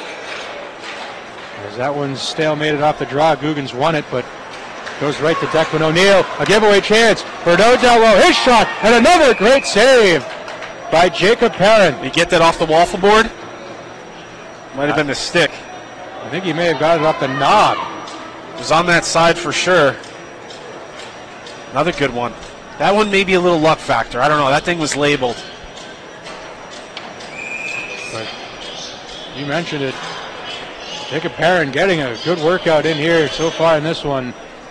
And I'm sure that will continue. The Beacons pressing the attack here. Kristoff able to win that face-off. Sent behind the net. Dakota Kincannon trying to outmuscle this man in the corner. Able to. Evan Guggens now tries a centering pass on the backhand. Looking for Kincannon. Goes wide. DeLuzio steps in one. Now back the other way, though, come the Wildcats. Chance for Brendan Doyle. Nice move there. Has a man late and a cross-ice pass. And intended for the late man, Max Dumas, the defenseman, and it went under his stick. Back the other way. Guggens, a great move. Leading off is Kristoff. His shot goes just wide. And perhaps getting a piece of it was Perrin. He sure did. He got that one off the waffle board, too. Boy, this kid, you know, and it's tough, right? If you're a goaltender, you're aware of the score. You know it's 3-0. You're giving your absolute best here tonight. You feel like you're getting shelled. You're just not getting enough support. Mentally, you just try to get to a zone where the score starts to not matter, and you just focus on the next save, right? You know, hey, if my team can get one, we might have a chance here in the third. But you try to put that away, at least I did, in these situations, and really just focus on, all right, it's going to be a busy night. Let me do everything I possibly can to keep my team in it as long as possible. Ryan Rowland tried to pinch a 2-on-1 possibly the other way. Diving ahead was Cam Martin. Moving it for Connor Blanchard. A centering pass and a save by Sam Best. As Brady Friedman will move it out. Throws it towards the middle as that one exploding off the stick of Ty Matthews. That one chipped back the blue line, kept in though by Ryan Rowland. As Rio Namiki will move it across the ice, but Brady Friedman picks the pocket there of Jared Lamont. And that one's sent in. It's a funky bounce, goes to the far corner. Ryan Rowland there will play it for Pat Keegan. Keegan a little bit of trouble with it. Oh, they had a man wide open in front. Another opportunity, and that shot gets flubbed on the opportunity by Brett Rickett. A little sloppy there by the Beacons, but right back up the ice. Grady Friedman will flip it in cross corner, and the Beacons will get a full change. Yeah, you can't give up those opportunities. This might be the only team you can give up an opportunity like that and it won't cost you. I mean, right in the slot from behind the net and just flubbed it. Didn't even get anything on it. Owen Bordeaux, a nice move to the inside, and a great save by Perrin, but still loose on the doorstep. Bordeaux swoops in, and finding it is Perrin, and Hill frees it for a whistle with 4:10 to go in this second period. Another key save there. That had a chance. That scramble in front. Always nerve-wracking as a goaltender when it's right in the blue paint. You're trying to find it. You're trying to find a way to get your glove on it, or at least a stick, get it out of there. Nothing better than when you can just cover it up and get a whistle. Andy Walker wins that face-off. Ryan Bogan's shot gets blocked. Comes back to Bogan at the point, or rather Bordeaux, who chipped it back to the near side. Tied up as Alex Duncan now tries to move things ahead. As it goes towards the middle, Bordeaux had it. Loses it as Brendan Doyle moves it back. On defense for Cardle Elrod. Elrod, through center, will flip it in. That one will bank off the end board. Skripinski collects. Will move it ahead looking for Duncan, but it went behind him, and this will go all the way down the ice for a rare Beacons icing. I haven't seen too many of those here tonight. So an offensive zone faceoff for Johnson and Wales. And you got to put your best center out, right? If you're Johnson and Wales, I mean, again, 8 shots on goal here. You're well below where you need to be at this stage of the game. Got to win the draw. You've got an easy zone entry, something you haven't had much in this hockey game. And you can see, look at the setup here, folks. They're trying to win this right draw. Yeah, they were trying to win it back to Rickett. Weren't able to do so. Set face-off play there, but the Beacons were able to win the draw at the hands of Andy Walker. Ryan Bogan moves it ahead, chipped in by Owen Bordeaux. Fire wagon change for the Beacons as that one flipped high in the air, but DeLuzio will club it down. Brett Rickett tries to move it over. It got disrupted there. Davis Browning waiting patiently, enters the zone, throws it right on goal, and Perrin pads it away. Another shot from up top, deflects wide. Coyle Bankowskis now stays with it on the far side. His pocket gets picked as Davis Browning tries to keep it in, and Bankowskis does a good job. Now Jacob Banks tries to step into one, but he fanned on it. I don't think he got as much oomph on it as he wanted, but Bankowskis able to stay with it. Gets it for Banks, tied up in his feet. As finding that was Brett Crawford, but the Beacons stay with it. Jacob Banks with it again on the far side. Now moves it down low for Carabelli. Penalty coming here against Johnson and Wales as Bankowskis took a shot in front of the net. And that will stop play, so the Beacons will go back on the power play with 2:27 to go. And you mentioned it, Mize, you got to be smart, and that wasn't smart there. No, you got to be a smarty. You're down 3 here, and Crawford in front. The referees will let you get away with a little bit, right? You can take a couple cross checks, maybe a couple slashes. If it's nothing crazy, they'll let it go. But when you take both hands and just obliterate a guy with a cross check, first of all, he goes down. It's an instant penalty. And the referee, even if he doesn't go down, the referee's going to recognize that. They're going to call that every time. So Ty Matthews with Evan Guggens and Dakota Kincannon up front. Chaz Kristoff and Ryan Rowland playing the point. This top unit as Johnson and Wales controls it. That one flipped back to center by Connor Cameron. As he'll race against Kristoff, who gets there first. Kristoff with speed out of his own end. He'll take it. Let's chip it into the near corner. Dakota Kincannon now tied up in the corner. Ty Matthews takes a bump there. Able to stay with it momentarily as now Kristoff will have it on the near side. Goes cross ice for Guggens. Guggens a shot and another save there with the blocker by Perrin. Kristoff stays with it though. Wheels it over for Matthews. Now sends it across for Guggens. His shot goes just wide. Guggens 2 chances in a row just missing on that blocker side of Perrin. Yeah, you can't have that if you're Guggens. If you're going to have that much time and space, you can't try to be so fine with the shot that you end up creating an easy clear for Johnson and Wales. You've got to hit the net there, or at least get it into the corner where your team can corral it. That one's sent all the way down the ice. Both teams will get a full change as a minute now to go on the Beacons power play. Under a minute 30 to go in the second period. Ryan Rowland out of his own end. Hits Corey Clifton. Clifton disrupted at the blue line. And a nice play by Jared Lamont. Grady Friedman Now Mike Manzo with it. Goes cross ice for Krapinski. Krapinski will send it in. That puck goes around the kick blade. Friedman gets there first. Now Mike Manzo with it. Manzo. Switch with Duncan. Now moves it for Krapinski up top. Cross ice for Clifton. Clifton shot. That one goes wide on the glove side. Comes all the way around for Manzo. Manzo chips it down low for Grady Friedman. Friedman shovels it for Manzo. Manzo, nice move. Takes it towards the face-off dot. Now moves it across for Clifton. To Krapinski, as that one was disrupted just enough by Sam Band back to center. 10 seconds to go on the Beacons power play. Approaching 30 seconds to go in the period. Clifton able to intercept that pass. Waits, hold, shoots, saved by Perrin. Puck still loose. As moving in was Manzo. Now Krapinski with it. That'll do it for the Beacons power play. Manzo to Clifton, who waits, holds, shoots, and that one goes just wide. And you can tell that Perrin is gassed as that shot goes on net by Krapinski, sticked away by Perrin. Final 10 seconds of the period. As that one's tied up behind the net. Whacking at it is Friedman. Now Duncan in there. As the time will tick off, and that will do it for the second period. And Jacob Perrin can take a breather. Yeah, he needs it. He's having trouble just getting up. You know, and the one thing I think the Beacons have done a nice job on these power plays tonight is they work that grease wheel, which is to say the perimeter, pretty well. And you could see a couple opportunities there were just generated simply off working it through the perimeter and just firing it to the net. And that's the key, right, is making sure they have a net front presence. They didn't necessarily score on that power play, but I really liked what they were doing. I think that could be something that this team could really utilize here in the second half. Got to like that second period. They just updated the shots on goal, 42 for the game.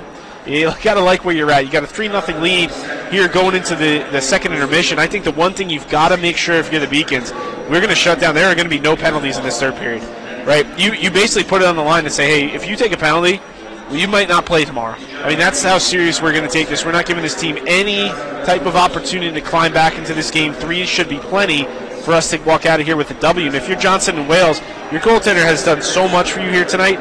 You just got to try to get that 1, get that 0 off the board, right? Give him something to continue, give your team something to continue to battle for. You haven't done a lot offensively. Someone has to step up. Well, these two teams will be right back at it tomorrow night. We still have one more period to go, but it's the Beacons who lead Johnson and Wales 3-0 after 2 periods of play. We'll be back to go over our scoring summary and game stats. And Andrew Bluestein, Matt Meisenbacher here with you. We'll be back on the Beacons Broadcast Network.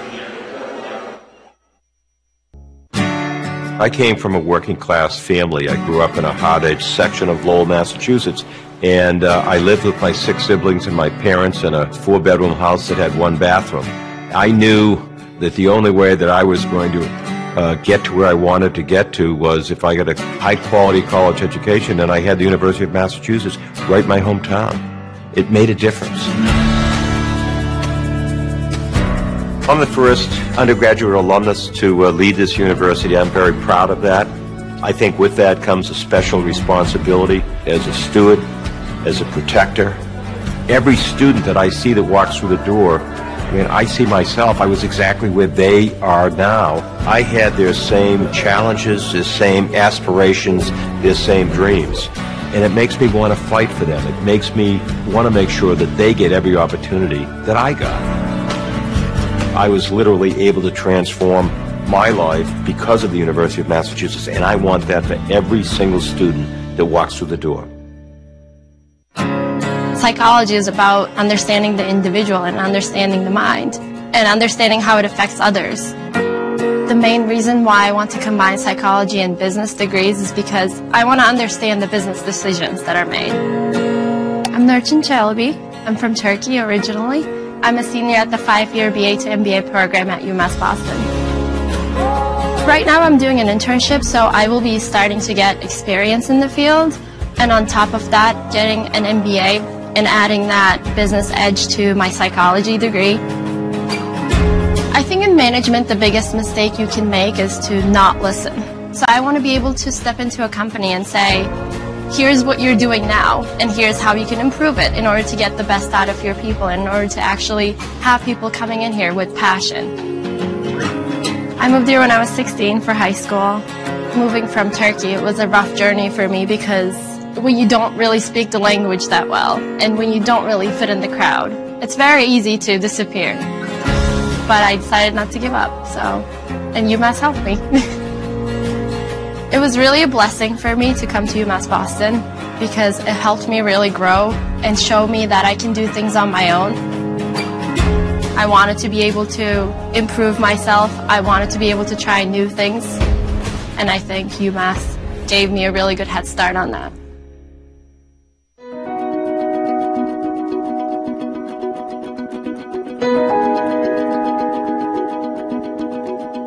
We want to do theater that is responsible.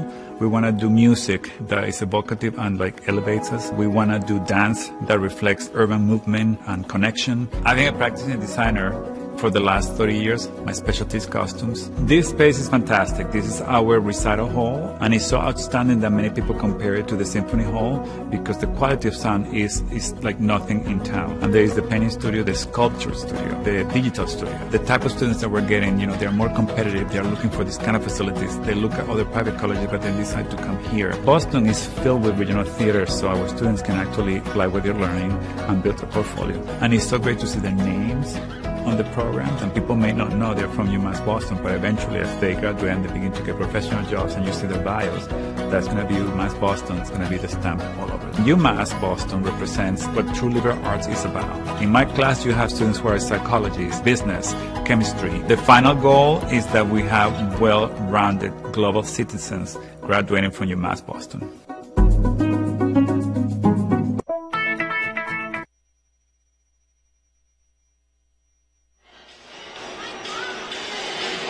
And welcome back here inside Edward C. Berry Ice Rink.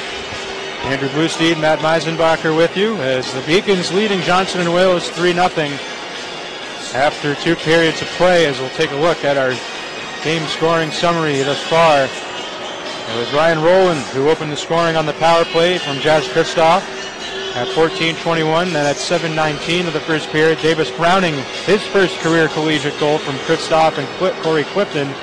And then the only goal in the second period coming off the stick of Andy Walker on the assist, Jacob Banks. But another goal from the point. All 3 goals generated from the point here this evening, Mizey. Yeah, and again, it's just around that perimeter.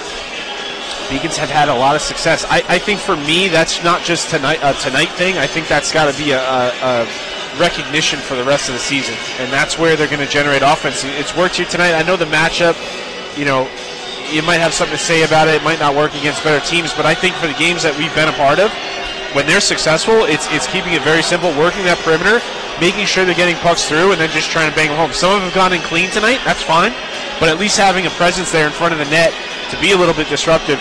Most of the offense has been generated that way. Let's take a look at our game stats up to this point. Beacons with 42 shots on goal, so looks like we're going to hit that 50-shot mark as only 9 from the Wildcats, although Sam Best has had to make a couple of key saves. 39 saves so far for Jacob Perrin, and we looked it up a moment ago. Coming into tonight, he has 728 saves on the season, which is just ridiculous. So add that to his total, and I'm sure he'll have a bunch more by the rest of the game. If he does remain in this hockey game, it is a back-to-back with these 2 teams, so we'll see what happens with that. Beacons dominating the face-off circle, 22-12. They're 1 for 3 on the power play. The Wildcats are 0 for 1 on the power play, and that's where we stand now.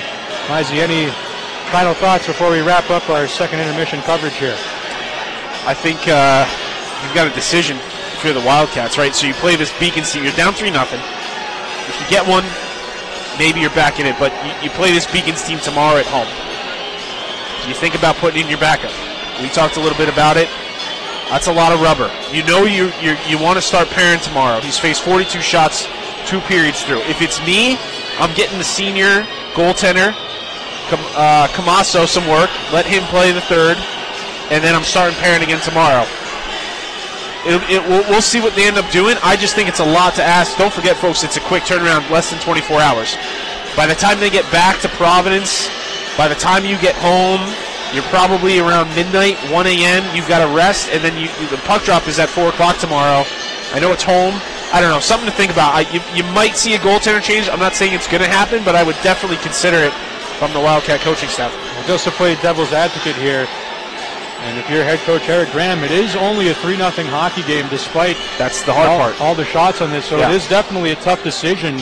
I mean, a couple of weird bounces, and we have a hockey game here, so certainly that's. I mean, your goaltender's keeping you in the game, but he's also making it difficult for you to make a decision. Tough call. That right there, what you just said, probably leads me to believe he starts the third. Maybe you start Camasso tomorrow. You could do it that way too. I just think with the amount of rubber here, like you said, I mean, we're definitely getting to 50. We might get to 60. I mean, to ask a goaltender to start tonight and start tomorrow, 6 periods, looking at 100+ shots, it's just a lot. So we're curious, lot to play out, but that's something to take note of here, especially to start the third. Well, we'll see what happens in the third period as we'll wrap up our second intermission coverage. It's the Beacons leading Johnson and Wales by a score of 3-0 after 2. Andrew Bluestein, Matt Meisenbacher here with you. We'll be back for third period action here on the Beacons Broadcast Network.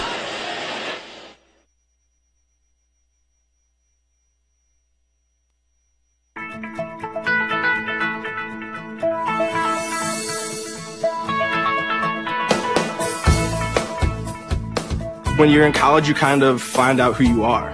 And throughout your 4 years, you develop yourself with all the different experiences, which leads into dedicating yourself to your community, to your family. So when you're a senior, you're coming out a well-rounded person.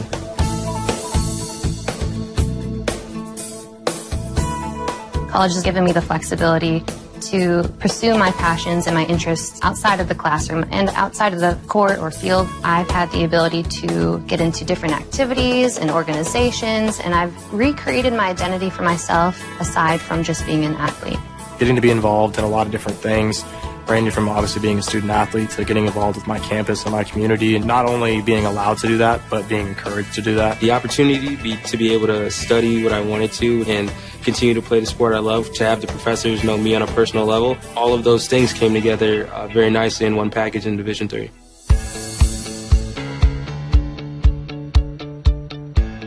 Being a part of the different activities and organizations that I've been a part of, I'm actually able to see myself where I'm like, hey, I actually can make a change. I'm one person that can make a difference. It really helps you develop thinking from other people's perspectives and looking at problems from outside the box. Division III has helped me to develop teamwork skills, critical thinking skills, time management skills. I've definitely learned how to really be myself. I found out, yes, I am actually a good leader, and yes, I can actually put myself forward because I am good enough. I can do it.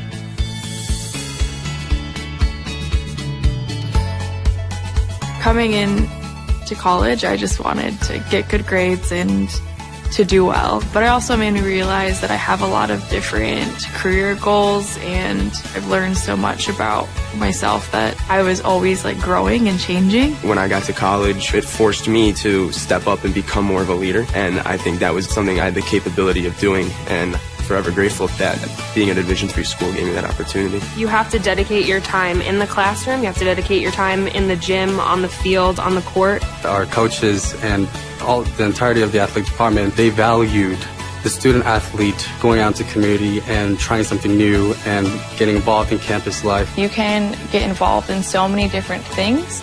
So the possibilities are truly limitless for what you can do with your college experience. You can kind of make it your own in the Division III setting. So I would encourage people who want to have flexibility to pursue different interests and passions to go D3.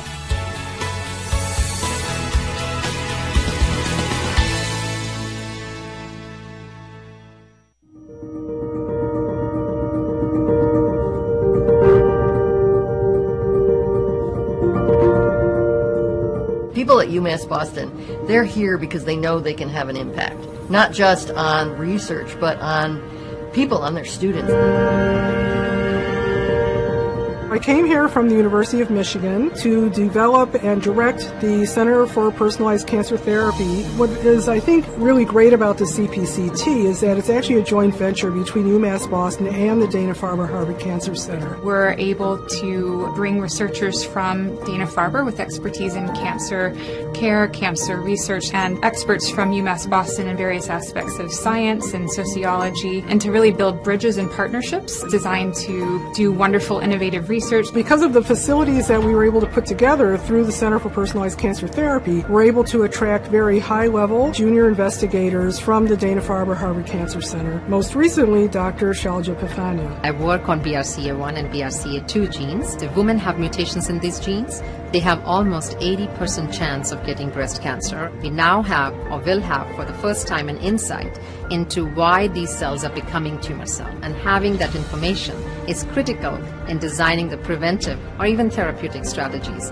that can help reduce BRCA1 cancer or BRCA2 cancer. I have the right kind of collaborators around me. It's a perfect recipe to do some very innovative research that pushes the science further. For our project, there's no way we could do this work without the partnership of UMass Boston and the diversity that it brings and the expertise and community-based research. I think that UMass Boston has a little different position in developing the STEM pipeline than the private universities do. We started a program with UMass Boston called Set Sail for Success to help first-year students in the College of Nursing and Health Sciences. One of the aspects about partnering with UMass Boston that was especially important to us at Harvard Pilgrim is the fact that its student population that it educates and it graduates stay in this area. We have a really tremendous group of young, promising minority students. I have no doubt they have a bright future, whether it's in cancer research or clinical care or leadership or community activism. Those are the kinds of leaders that we need in the Commonwealth.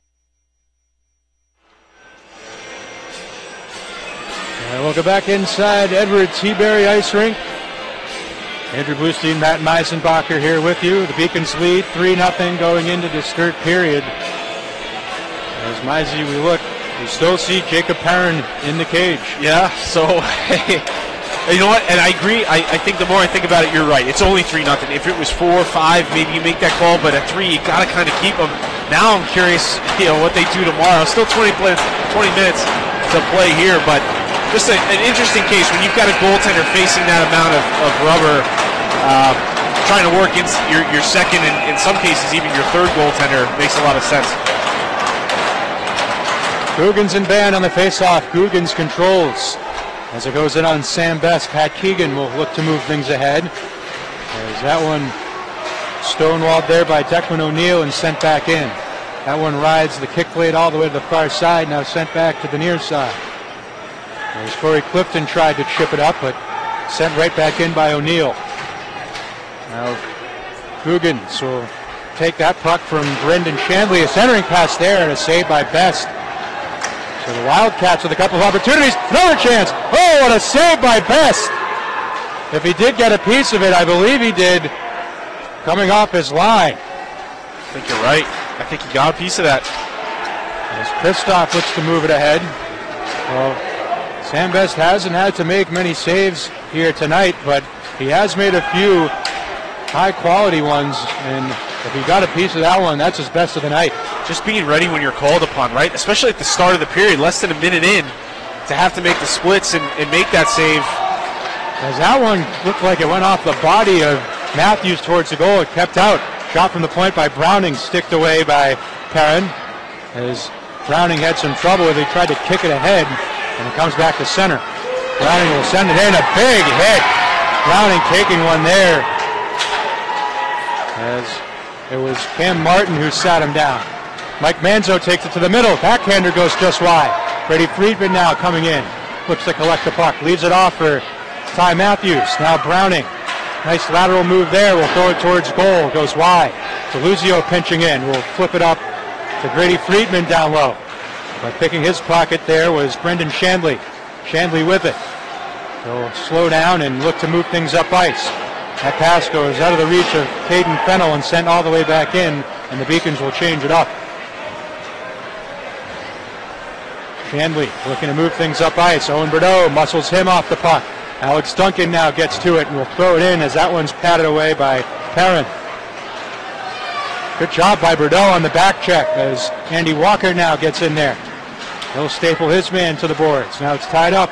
Alex Duncan comes out with it. Tries to center it for Bordeaux, but in good positioning there was Brendan Doyle, and he'll send it all the way down the ice for icing. Now Meisey is going to ask, how difficult is it for a goaltender? We've seen Perrin, who's had all this rubber thrown at him, can build up his confidence, but Sam Best kind of sitting there waiting for something to happen. That can be difficult as a goaltender to stay invested in a hockey game. Extremely. And you oftentimes, if you're ever at a hockey game, take note of that. You'll see goaltenders. One that comes to mind, Van Beesbrook from back in the day, is a good save there by Perrin. Marc-Andre Fleury, constantly active in between whistles, right? They're skating, they're stretching, they're in some cases talking to the bench. It's just a way to stay engaged when you're not getting action. And I think it's so crucial in a game like this. You only have 10 shots on goal. I'm not saying, I look at Best, he's moving around a little bit, but just finding a way to stay mentally involved so when you are called upon, you're ready. Beacons will control. Sam Best only has seen 10 shots up to this point. That one's sent in, and another icing, so we'll do it again back in the Johnson & Wales defensive end. And that's something.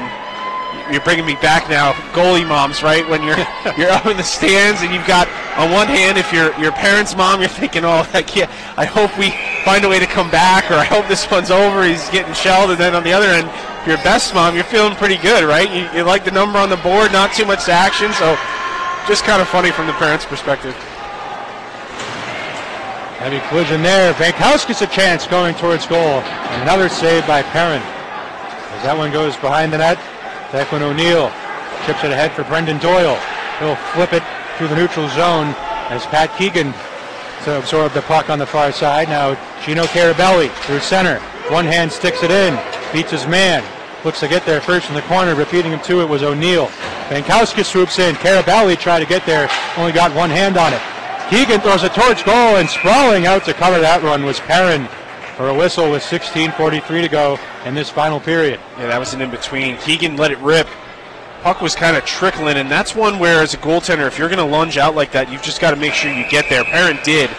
But, boy, if you commit and that puck somehow doesn't, you're not able to corral it, you're basically dead to rights, especially with a Beacon on your doorstep. Sam Band and Corey Clifton on the face-off. I haven't seen Clifton take too many draws tonight, but he's able to win it. Kristoff tries a wraparound attempt, and I don't think he got it there, but Perrin looked to be there anyways as that puck sent back to center. Kristoff tries to push Dumas off the play. Now Guggen's a chance the other way. Guggen's the spinorama, leaves it for Clifton, and another pad saved by Perrin. Now Kristoff leads it for Browning. He'll shovel it over for Guggens. Guggens gets pushed back to the neutral zone, but he stays with it. He re-enters. Guggens loses an edge and goes down to the ice as he took a hit there from Cody Legacy, and we're going to have a penalty here. And I believe it's going to be a trip against Johnson and Wales. Did you see it? I didn't. It looked to me like Guggens just lost an edge there. I did not think that was a penalty. I don't know who it's on. I don't know either. Guggens is going to the box. So it's on Guggens. That makes more sense because I thought they called it initially on the play where Guggens fell down, but it was pretty clear that he just lost an edge. I thought so too. Either way, a little sus, as the kids would say. Sus being short for suspect for those watching at home who don't know what we're talking about. Still don't know. Was it a trip that they called? That's what the signal was from the official. I didn't see the signal. Either way, good opportunity here for Johnson and Wales, but tough call on Guggens. Yeah, we talked about it in the intermission. They get one here. It's a hockey game. As that one played to Sam Band. Band moving it over for Brendan Doyle. Doyle takes it towards the middle. Doyle back for Band. His shot and a save by Sam Best. No rebound, and he got that in a bad spot. So he'll take a breather. Seems to be all right. Not an area you want to have a puck sent, but some fans getting into it here with a 3-0 lead at home. Good to see. Decent crowd for a 5-degree -10 with wind chill night. It is cold out there. We hope you're staying warm at home. Bankowskis with a great move, tried to maneuver his way with the puck with a breakaway, but wasn't able to get there. He was bothered enough by Declan O'Neill as that one's wheeled in by Cody Legacy.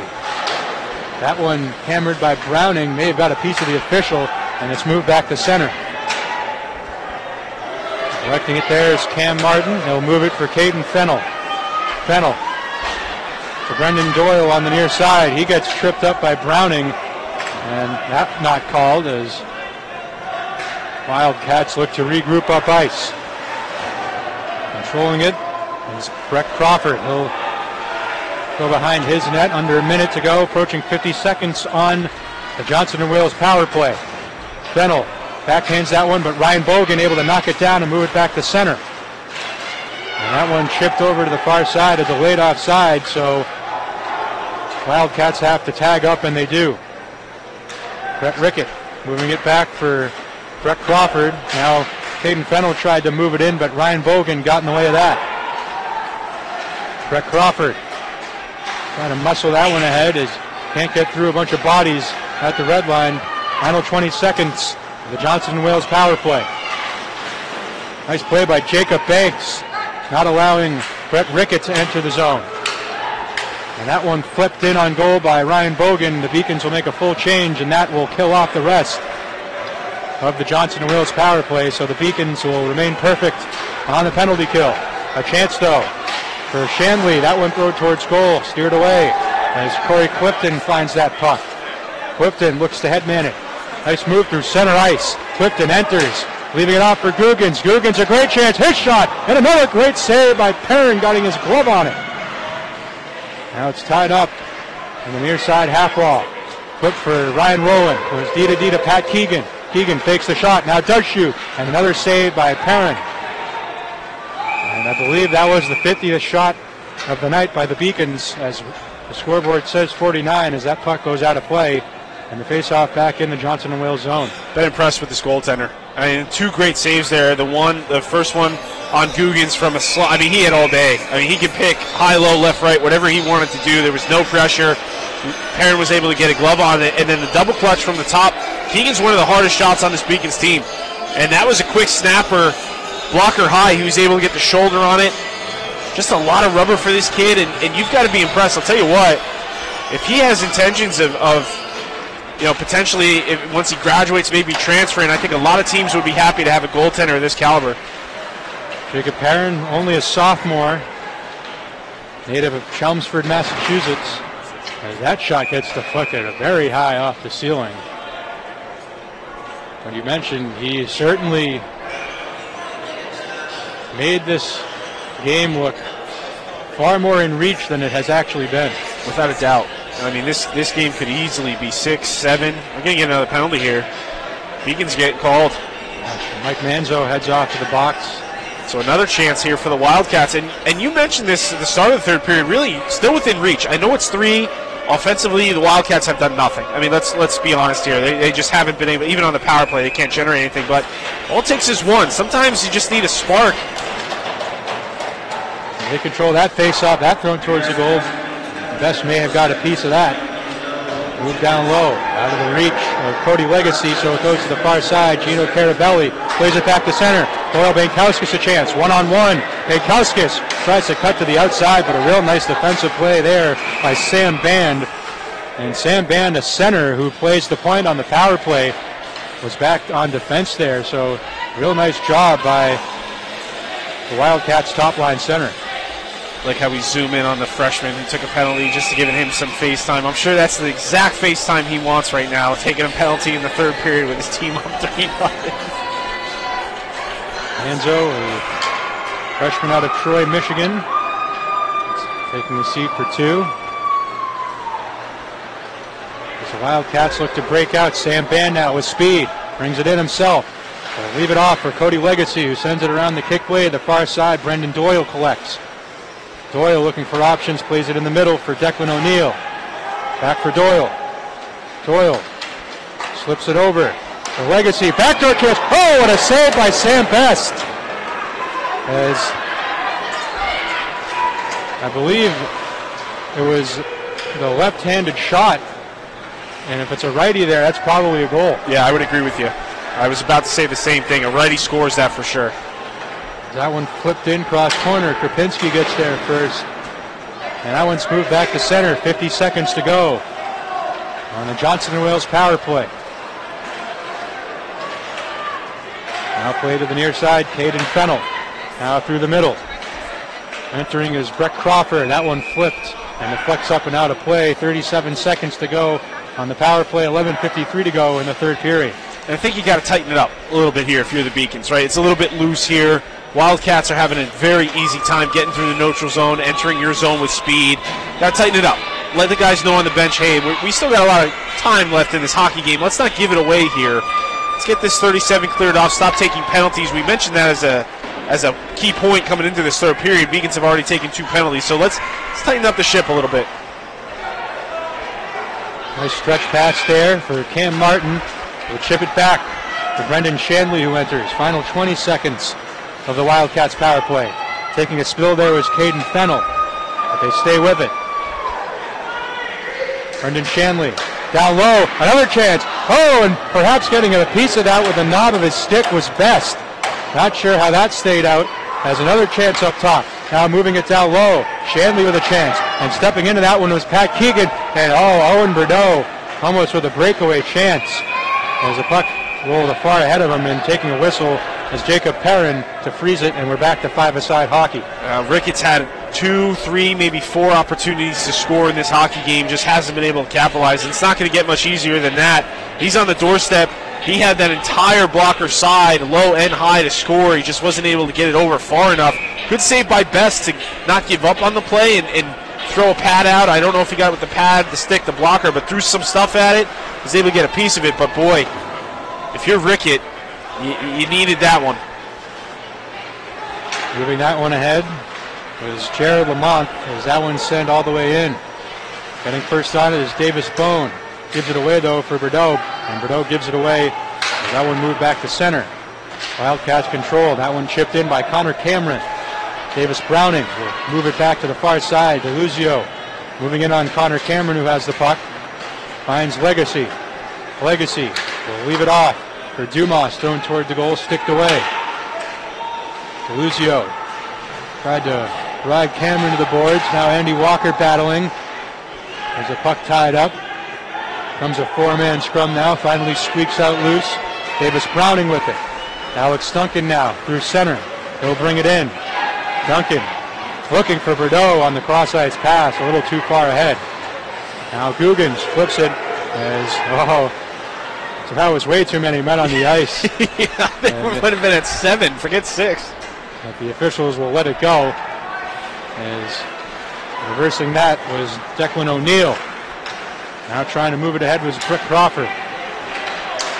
But given away, Evan Guggens with space, goes towards a goal, and right at the top of his crease was Perrin making the save and no rebound. He shoots the puck so hard, and he should. They need more shooters on this team, but that's one where he's got Kritzhoff going backdoor. And I'm okay with it. You're up 3-0 here, but that's, it's okay to send a backdoor pass every once in a while. And if I'm Kritzhoff, I know I'm only a freshman, but finding a way to say, hey, I'm doing my job there. I'm driving far side. Every once in a while, try to find me over there. Brady Friedman stays with it, takes a tumble. Able to recollect. Friedman will bring it in. He loses it, but Dakota Kincannon right there will try to muscle it ahead. And it's turned over. And that one flipped back to center. Connor Blanchard tried to maneuver it ahead, but Ryan Bogan was right there. Dakota Kincannon trying to get there first, and that one's whacked into the Johnson & Wales bench, so the face-off in the neutral zone with 9:20 to go.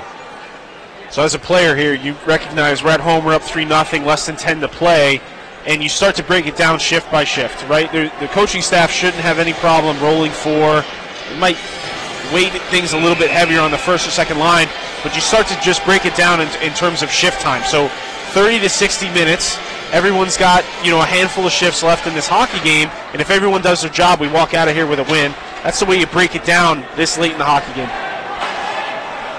That puck kept in nicely by Jacob Banks. Now Gino Carabelli will take it behind the net. Now Carabelli shovels it for Pat Keegan, who tries to push it in as it comes back to center. Jacob Banks wheels it. I believe that went off the linesman, and it goes into the near side.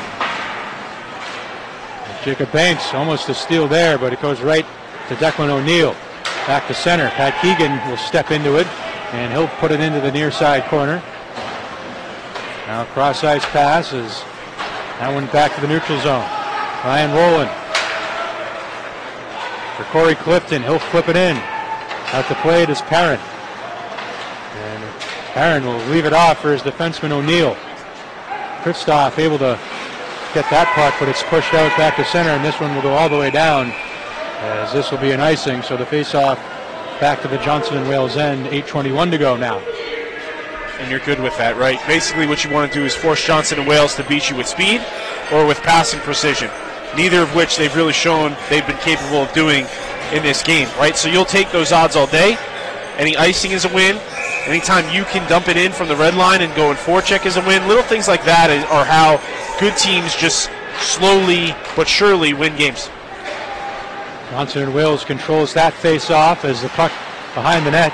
And it goes right to Jazz Kristoff. Now Evan Guggen's with it in the corner. Tried to center it and deflects high in the air, knocked down, and back to center. As Connor Cameron now will push it in. Davis Browning looks to get there first. He'll bank it off the kick blade for Guggens. Guggens pushes it ahead, but that one's whacked back in momentarily, but Guggens gets it back with speed, enters the zone. And Davis Bone now will control. Now moving it ahead is Connor Cameron through center. Will bring it in on the near side wing. Cameron shielding the puck, throws it towards the middle. Sam Best will stick it away. A 2-on-1 opportunity. Brady Friedman has Ty Matthews. Centers it for Matthews. Oh, what a save by Jacob Perrin. That's his best of the night. Incredible.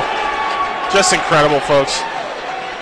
Absolute larceny there from Jacob Perrin, who is standing on his head. You have to love being a goaltender, to be down 3-0 with a 2-on-1 cross-ice pass and make that type of save. You just have to love the position. That's really all there is to it. Brady Friedman will pull up. Has tried to throw it towards goal. Gets knocked down by Cody Legacy. He'll try to move it ahead. Now Max Dumas with it through center ice. Stays with it. Enters the zone. Throws it on Sam Best, who sticks it back out to the face-off circle. As that one wheeled back towards the middle, but Ryan Bogan's right there, and that one flipped back into the Johnson & Wales zone. Both teams changing up as that will go behind the net, as taking it is Carter Elrod. He'll get it to center for Hayden Haldine. Andy Walker now with it. Walker throws it towards goal. Another great save by Perrin. Rebound sitting there for Bordeaux, and he overskates it.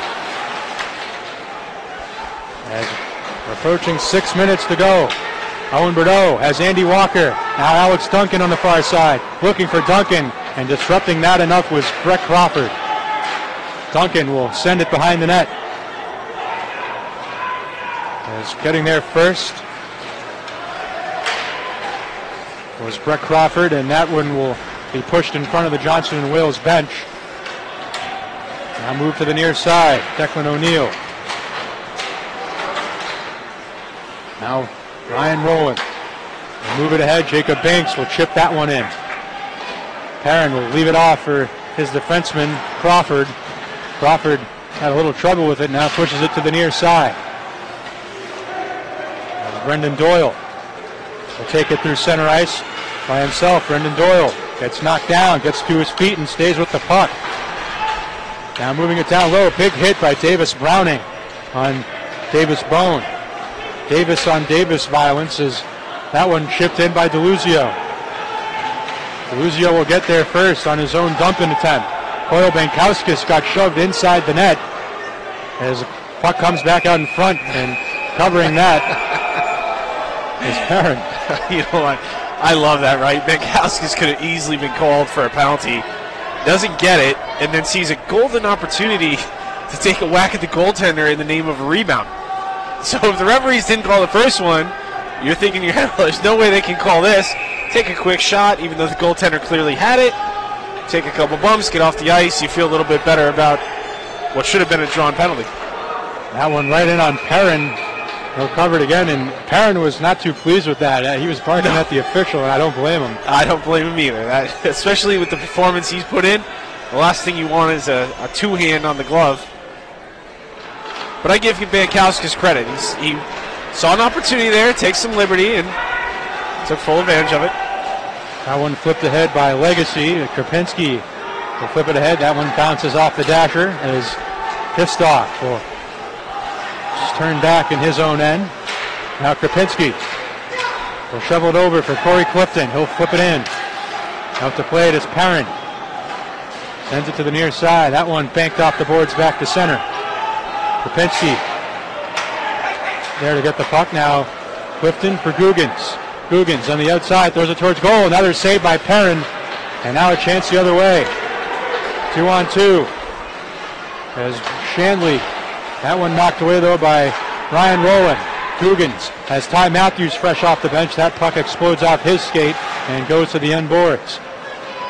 Declan O'Neill moves it to the near side for Brendan Shanley. Now Cam Martin will flip it in. That one goes behind the net. Pat Keegan first on it. He'll play it to the far side. That one chipped off the kick blade. Sent back in and right to Pat Keegan. And Keegan will settle things down behind his own net. Keegan moving it ahead for Ty Matthews. And Matthews takes a spill there. Right in front of the Johnson & Wales bench. Nice move there by Connor Blanchard, who enters the zone. Good stick handling. And that one shipped back to the boards. Now Ryan Rowland. Cross-ice pass for Grady Friedman. Friedman pulls up, waits for Dakota Kincannon. Kincannon had it and lost it. As back the other way comes Brendan Doyle. Nick DeLuzio steps into that. Doyle gets it back. Has it at the red line. Doyle looking for options. He'll go across ice, gives it away. Owen Bordeaux, a breakaway chance. In alone, shot, and he scores! Owen Bordeaux puts a bow on this one, and the Beacons lead it 4-0. Well, tough for Perrin. I think he had it. I think he might have put it in on his own. You're absolutely right, Mizey. He kind of went in with the momentum of himself. Yeah. Well, Bordeaux makes a nice move, and this has kind of been trendy over the last 5 years, is you just try to get the goaltender to move and just try to move the puck 5-hole. It's not necessarily a shot. You're just trying to put it into a spot where the goaltender's going to move, 5-hole's going to open up, try to tuck it home.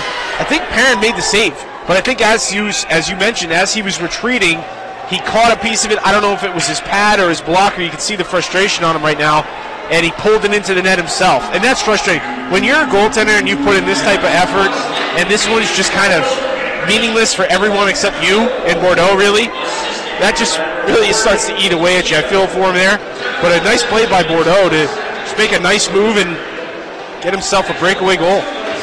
Well, Jacob Perrin has made 51 saves on the night, and he has been otherworldly with his performances. We're going to have a penalty called here in front of the Beacons net.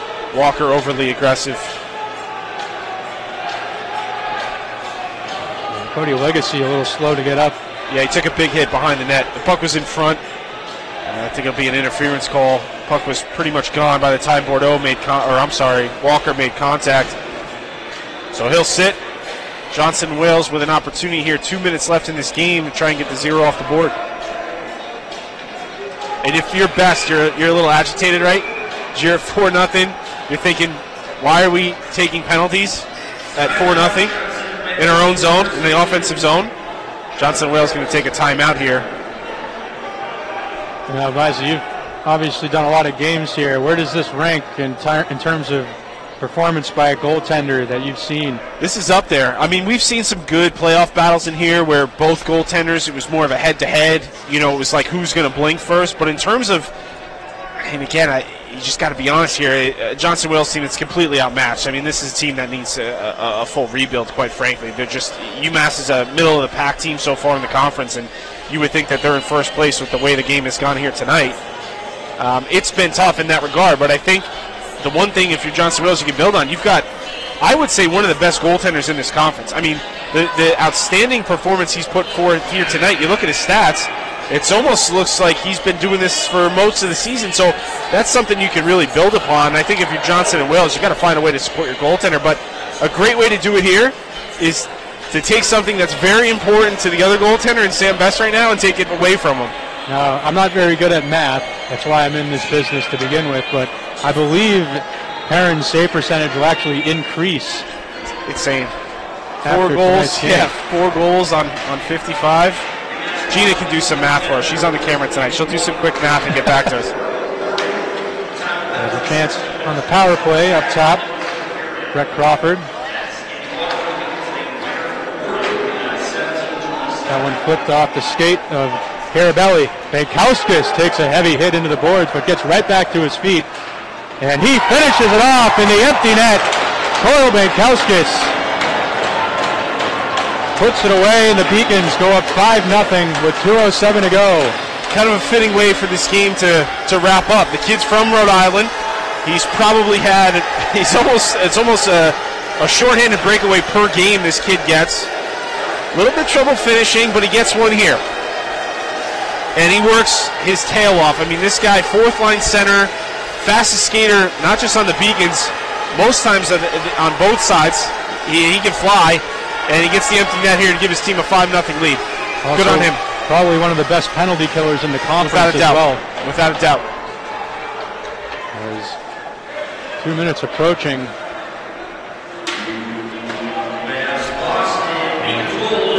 We have a 5-0 score here, but I'll tell you folks, it could be way worse than that. If not for Jacob Perrin's performance. As that shot gets teed up and a nice pad save by Sam Best. Johnson and Wales still on the power play. He'll have about a minute of it as we approach a minute 30 to go in the game. Outstretched pass through the middle, and now out of the reach, though, of Brett Ricketts, sent in behind the net. Hits off the apron of the goal, now tied up at the end boards, and that one's sent all the way down the ice by Jacob Banks. As Perrin out to play that, the Beacons will make a full change. It's Declan O'Neill now with it. Well, backhanded in, and it goes around the kick blade as Rapinski plays it. Now Carabelli in a race with it, but getting there first is Sam Ban. Behind his own net, he'll play it for Caden Fennell. There's that one chipped to the far side. Chipped in through the middle. Golden opportunity, they score! Cody Legacy gets Johnson and Wales on the board on the power play with just 44 seconds to go in this one, and that'll spoil the shutout. As a goaltender, that stings. That really is about as bad as it gets. Oh, man. My heart. 44 seconds. You needed one more, probably, to get it. Oh, that's tough. And let it be known, that was not a broadcaster's jinx. We did not mention. You know me, and you're a goaltender, former goaltender yourself. We did not say it. Can't blame us. Oh, that's tough. So Johnson and Wales will get one. As we're now in the final 30 seconds of this one. Corey Clifton, another chance perhaps. Now another opportunity. Brady Friedman can't finish that one off. Not sure if Perrin got a piece of it or if Clifton just sent it wide. I think he may have. But Kristoff now swoops in, and he'll send it down low for Guggens. The Beacons playing to the final buzzer here. You got to like that, and I'm sure Coach Belisle would too. As that will do it. The Beacons will get the 5-1 win, and these two teams will be right back at it tomorrow in Attleboro at the home rink of the Wildcats. Yeah, home and home series with their travel partner. You know, I'll tell you, I like the effort. I know the matchup for the Beacons. We talked about it in the pregame. This was a must-win. And that term gets thrown around a lot, but I think if you're the Beacons and you take a look at the standings, right, you don't want to play Hobart, you don't want to play Norwich. So you're really aiming for that 6th seed to play, guess who, Babson, who you match up well against, and you beat them here at home. So that for me would be, I know teams talk about goals and expectations. I would readjust and say, hey guys, we've got an opportunity here with now after this win, 3 games remaining on the season, to try and lock in that 6th seed or better. And let's not have to go to a Hobart or a Norwich to play our first round game. I think that's got to be the adjustment for this team, the focus of this team. And if they can do what they did here tonight, I like the way they forechecked. They came out with speed, 60 shots on goal. They did make the 60 mark.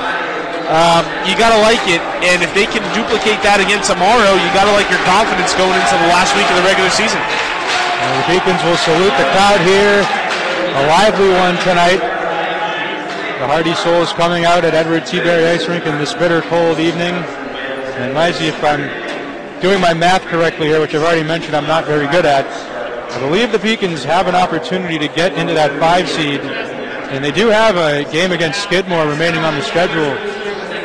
Yeah, So, that would be huge, right? If you look at the standings, again, you want to avoid the Hobart, you want to avoid the Norwich matchup, but Babson, Elmira, who you played close, you just couldn't find the offense. I mean, there's opportunity here for this team to advance. They just got to. These are the types of games. Now you can't look too far ahead, right? You got to duplicate again tomorrow. Tomorrow you're on the road. Quick turnaround. Do all the things necessary tonight to prepare. Come in tomorrow. You just set the benchmark. 5-1 win with 60 shots on goal. Make that the benchmark for tomorrow, and walk out of the weekend with 4 points. well, that'll wrap up our third period action as UMass takes down Johnson & Wales by a final of 5-1, and we'll be back to go over our game stats, scoring summary, and 3 stars of the game here on the Beacons Broadcast Network.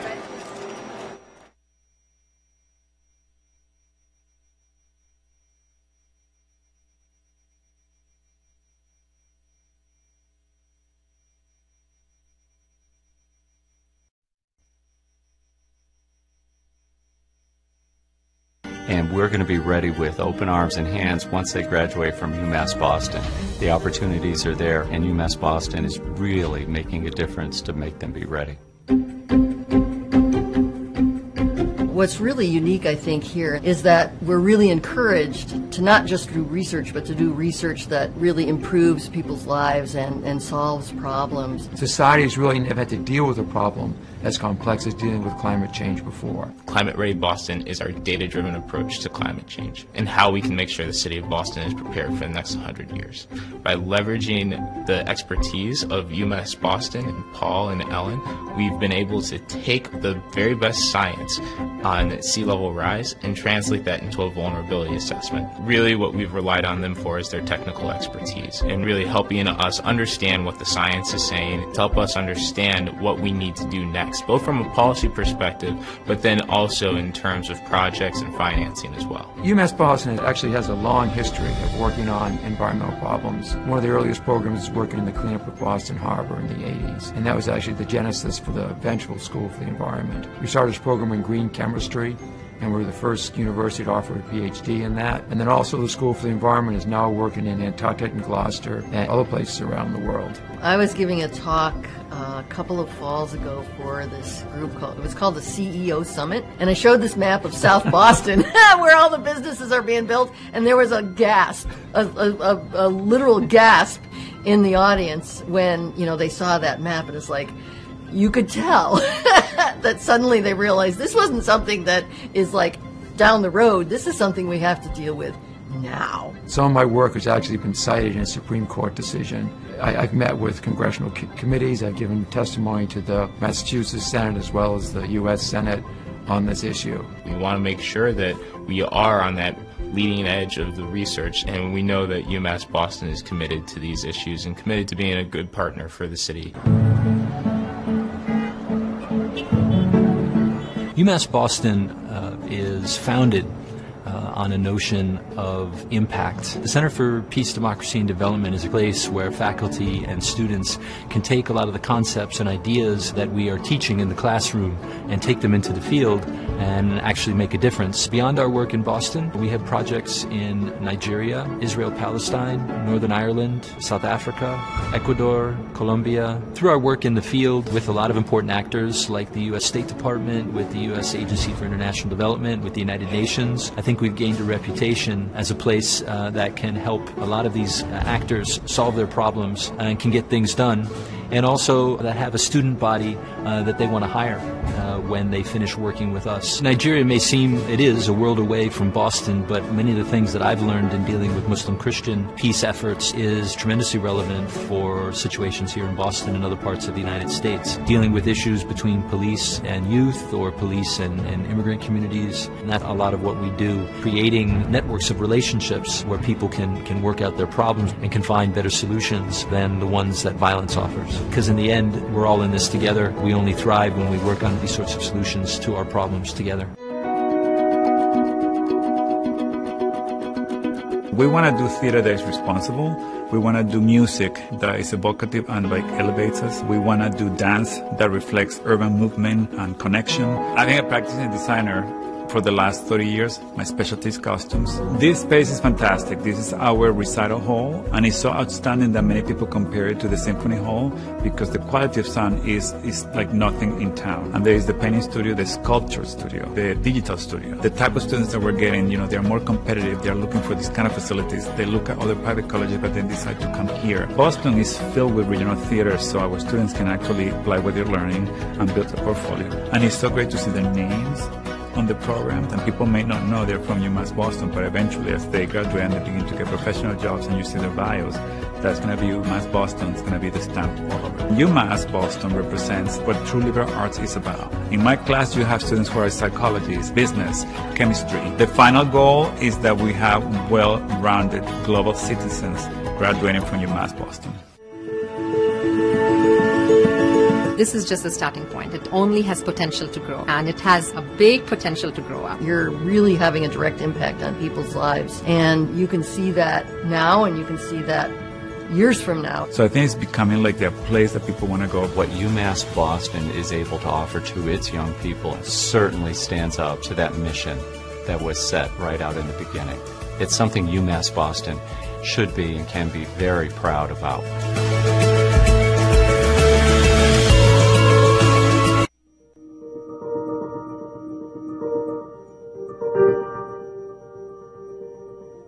I came here from the University of Michigan to develop and direct the Center for Personalized Cancer Therapy. What is, I think, really great about the CPCT is that it's actually a joint venture between UMass Boston and the Dana-Farber Harvard Cancer Center. We're able to bring researchers from Dana-Farber with expertise in cancer care, cancer research, and experts from UMass Boston in various aspects of science and sociology, and to really build bridges and partnerships designed to do wonderful, innovative research. Because of the facilities that we were able to put together through the Center for Personalized Cancer Therapy, we're able to attract very high-level junior investigators from the Dana-Farber Harvard Cancer Center. Most recently, Dr. Shalja Pathania. I work on BRCA1 and BRCA2 genes. The women have mutations in these genes.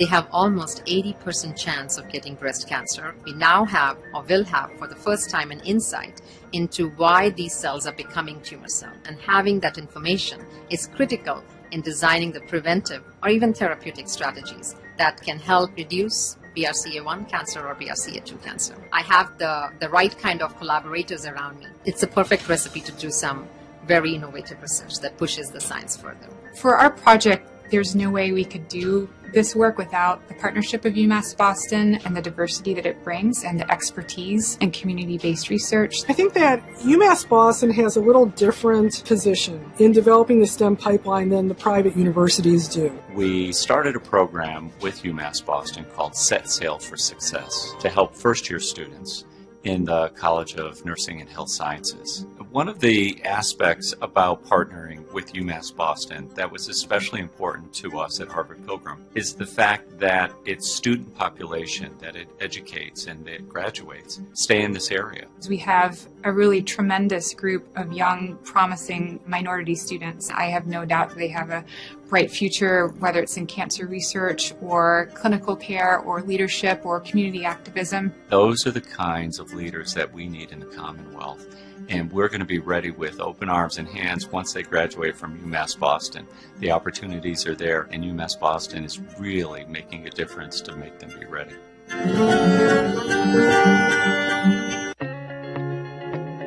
This has been a year of growth for me, but more importantly, a year of growth for the University of Massachusetts. When I originally was elected to the position, I said that this was my dream job. It's an opportunity to lead a great university, a university that has dramatic impact. A lot has happened. It's been an exciting year. We have had record enrollment. We've had record selectivity. The quality of the students attending the University of Massachusetts has never been stronger. In terms of fundraising, when I was inaugurated as a new president, we raised $1.6 million. It's more money that has ever been raised at any public university inauguration in the history of Massachusetts. We've put $20 million more into financial aid so the students will be able to get the financial assistance that they need. We're interacting with business and industry really across the Commonwealth of Massachusetts, trying to get an understanding from them of what skills they're looking for in terms of who they want to hire to make sure the University of Massachusetts are addressing those needs. I feel energy. I feel that people recognize the fact that we're headed in the right direction and they want to be part of it too. I've had so many parents come up to me and talk about their son or daughter. And I remember talking to a parent who had immigrated from Cambodia, and literally tears in his eyes as his daughter is graduating. Those stories are just over and over and over through all of our 5 campuses. There's an indisputable momentum that the University of Massachusetts has right now. All you have to do is visit the campus.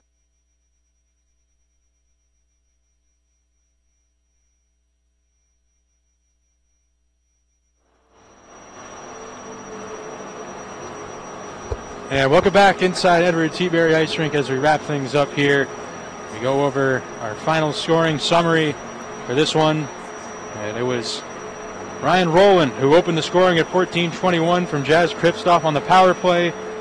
Davis Browning getting his first career collegiate goal at 17-19 with assists coming from Jazz Kristoff, Corey Clifton, Andy Walker. Then in the third period at 10:25 from Jacob Banks. All 3 of those goals coming from the point. Owen Bordeaux on the breakaway unassisted at 17:04 the third period. And then Koye Bankowskis with the empty netter at 17:53. And then Cody Legacy grabbing one on the power play at 19:16 to spoil the Beacon shutout.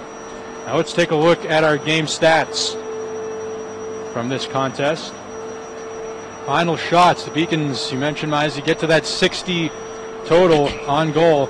17 for Johnson & Wales, 16 saves for Sam Best, 55 saves for Jacob Perrin, who was spectacular in this one. Face-offs, the Beacons dominate 35-17. They were 1 for 3 on the power play. Johnson & Wales 1 for 4. And penalties, you see there.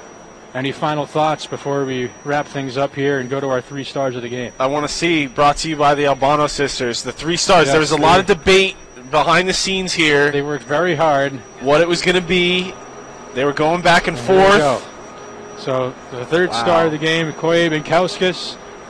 Davis Browning at number 2, getting his first career collegiate goal. And the number 1 star, Jacob Perrin, who was outstanding, probably the best performance I've seen by a goaltender, and I haven't been doing this very long, but in my, I'd say 4.5 years, whatever it is, of broadcasting, he has easily had the best goaltending performance I've ever seen. You wonder if they were just a little bit better, right, where this team would be. I mean, I didn't see much offensively. Defensively, they left him out to dry, 60 shots on goal. I mean, he's all they have, but boy, if this team was anywhere near the middle of the pack, I would say he puts them over the top, maybe into a top 3 or 4 team. Absolutely. Well, that'll wrap up our coverage, as we want to thank our production teams. We also want to thank the Albano sisters for putting together the 3 stars. It was a valiant effort on their behalf. As we look at the productions team, thanks Michael Vesey, our producer, director Alina Albano, camera operators Ali Albano, Gina Albano, Josh Eastman, Malik Lorquette, and Tam Landry was on our graphics. I'm Andrew Bluestein for Matt Meisenbacher. Once again, final score, the Beacons 5 and Johnson & Wales 1. We'll see you next time on the Beacons broadcast.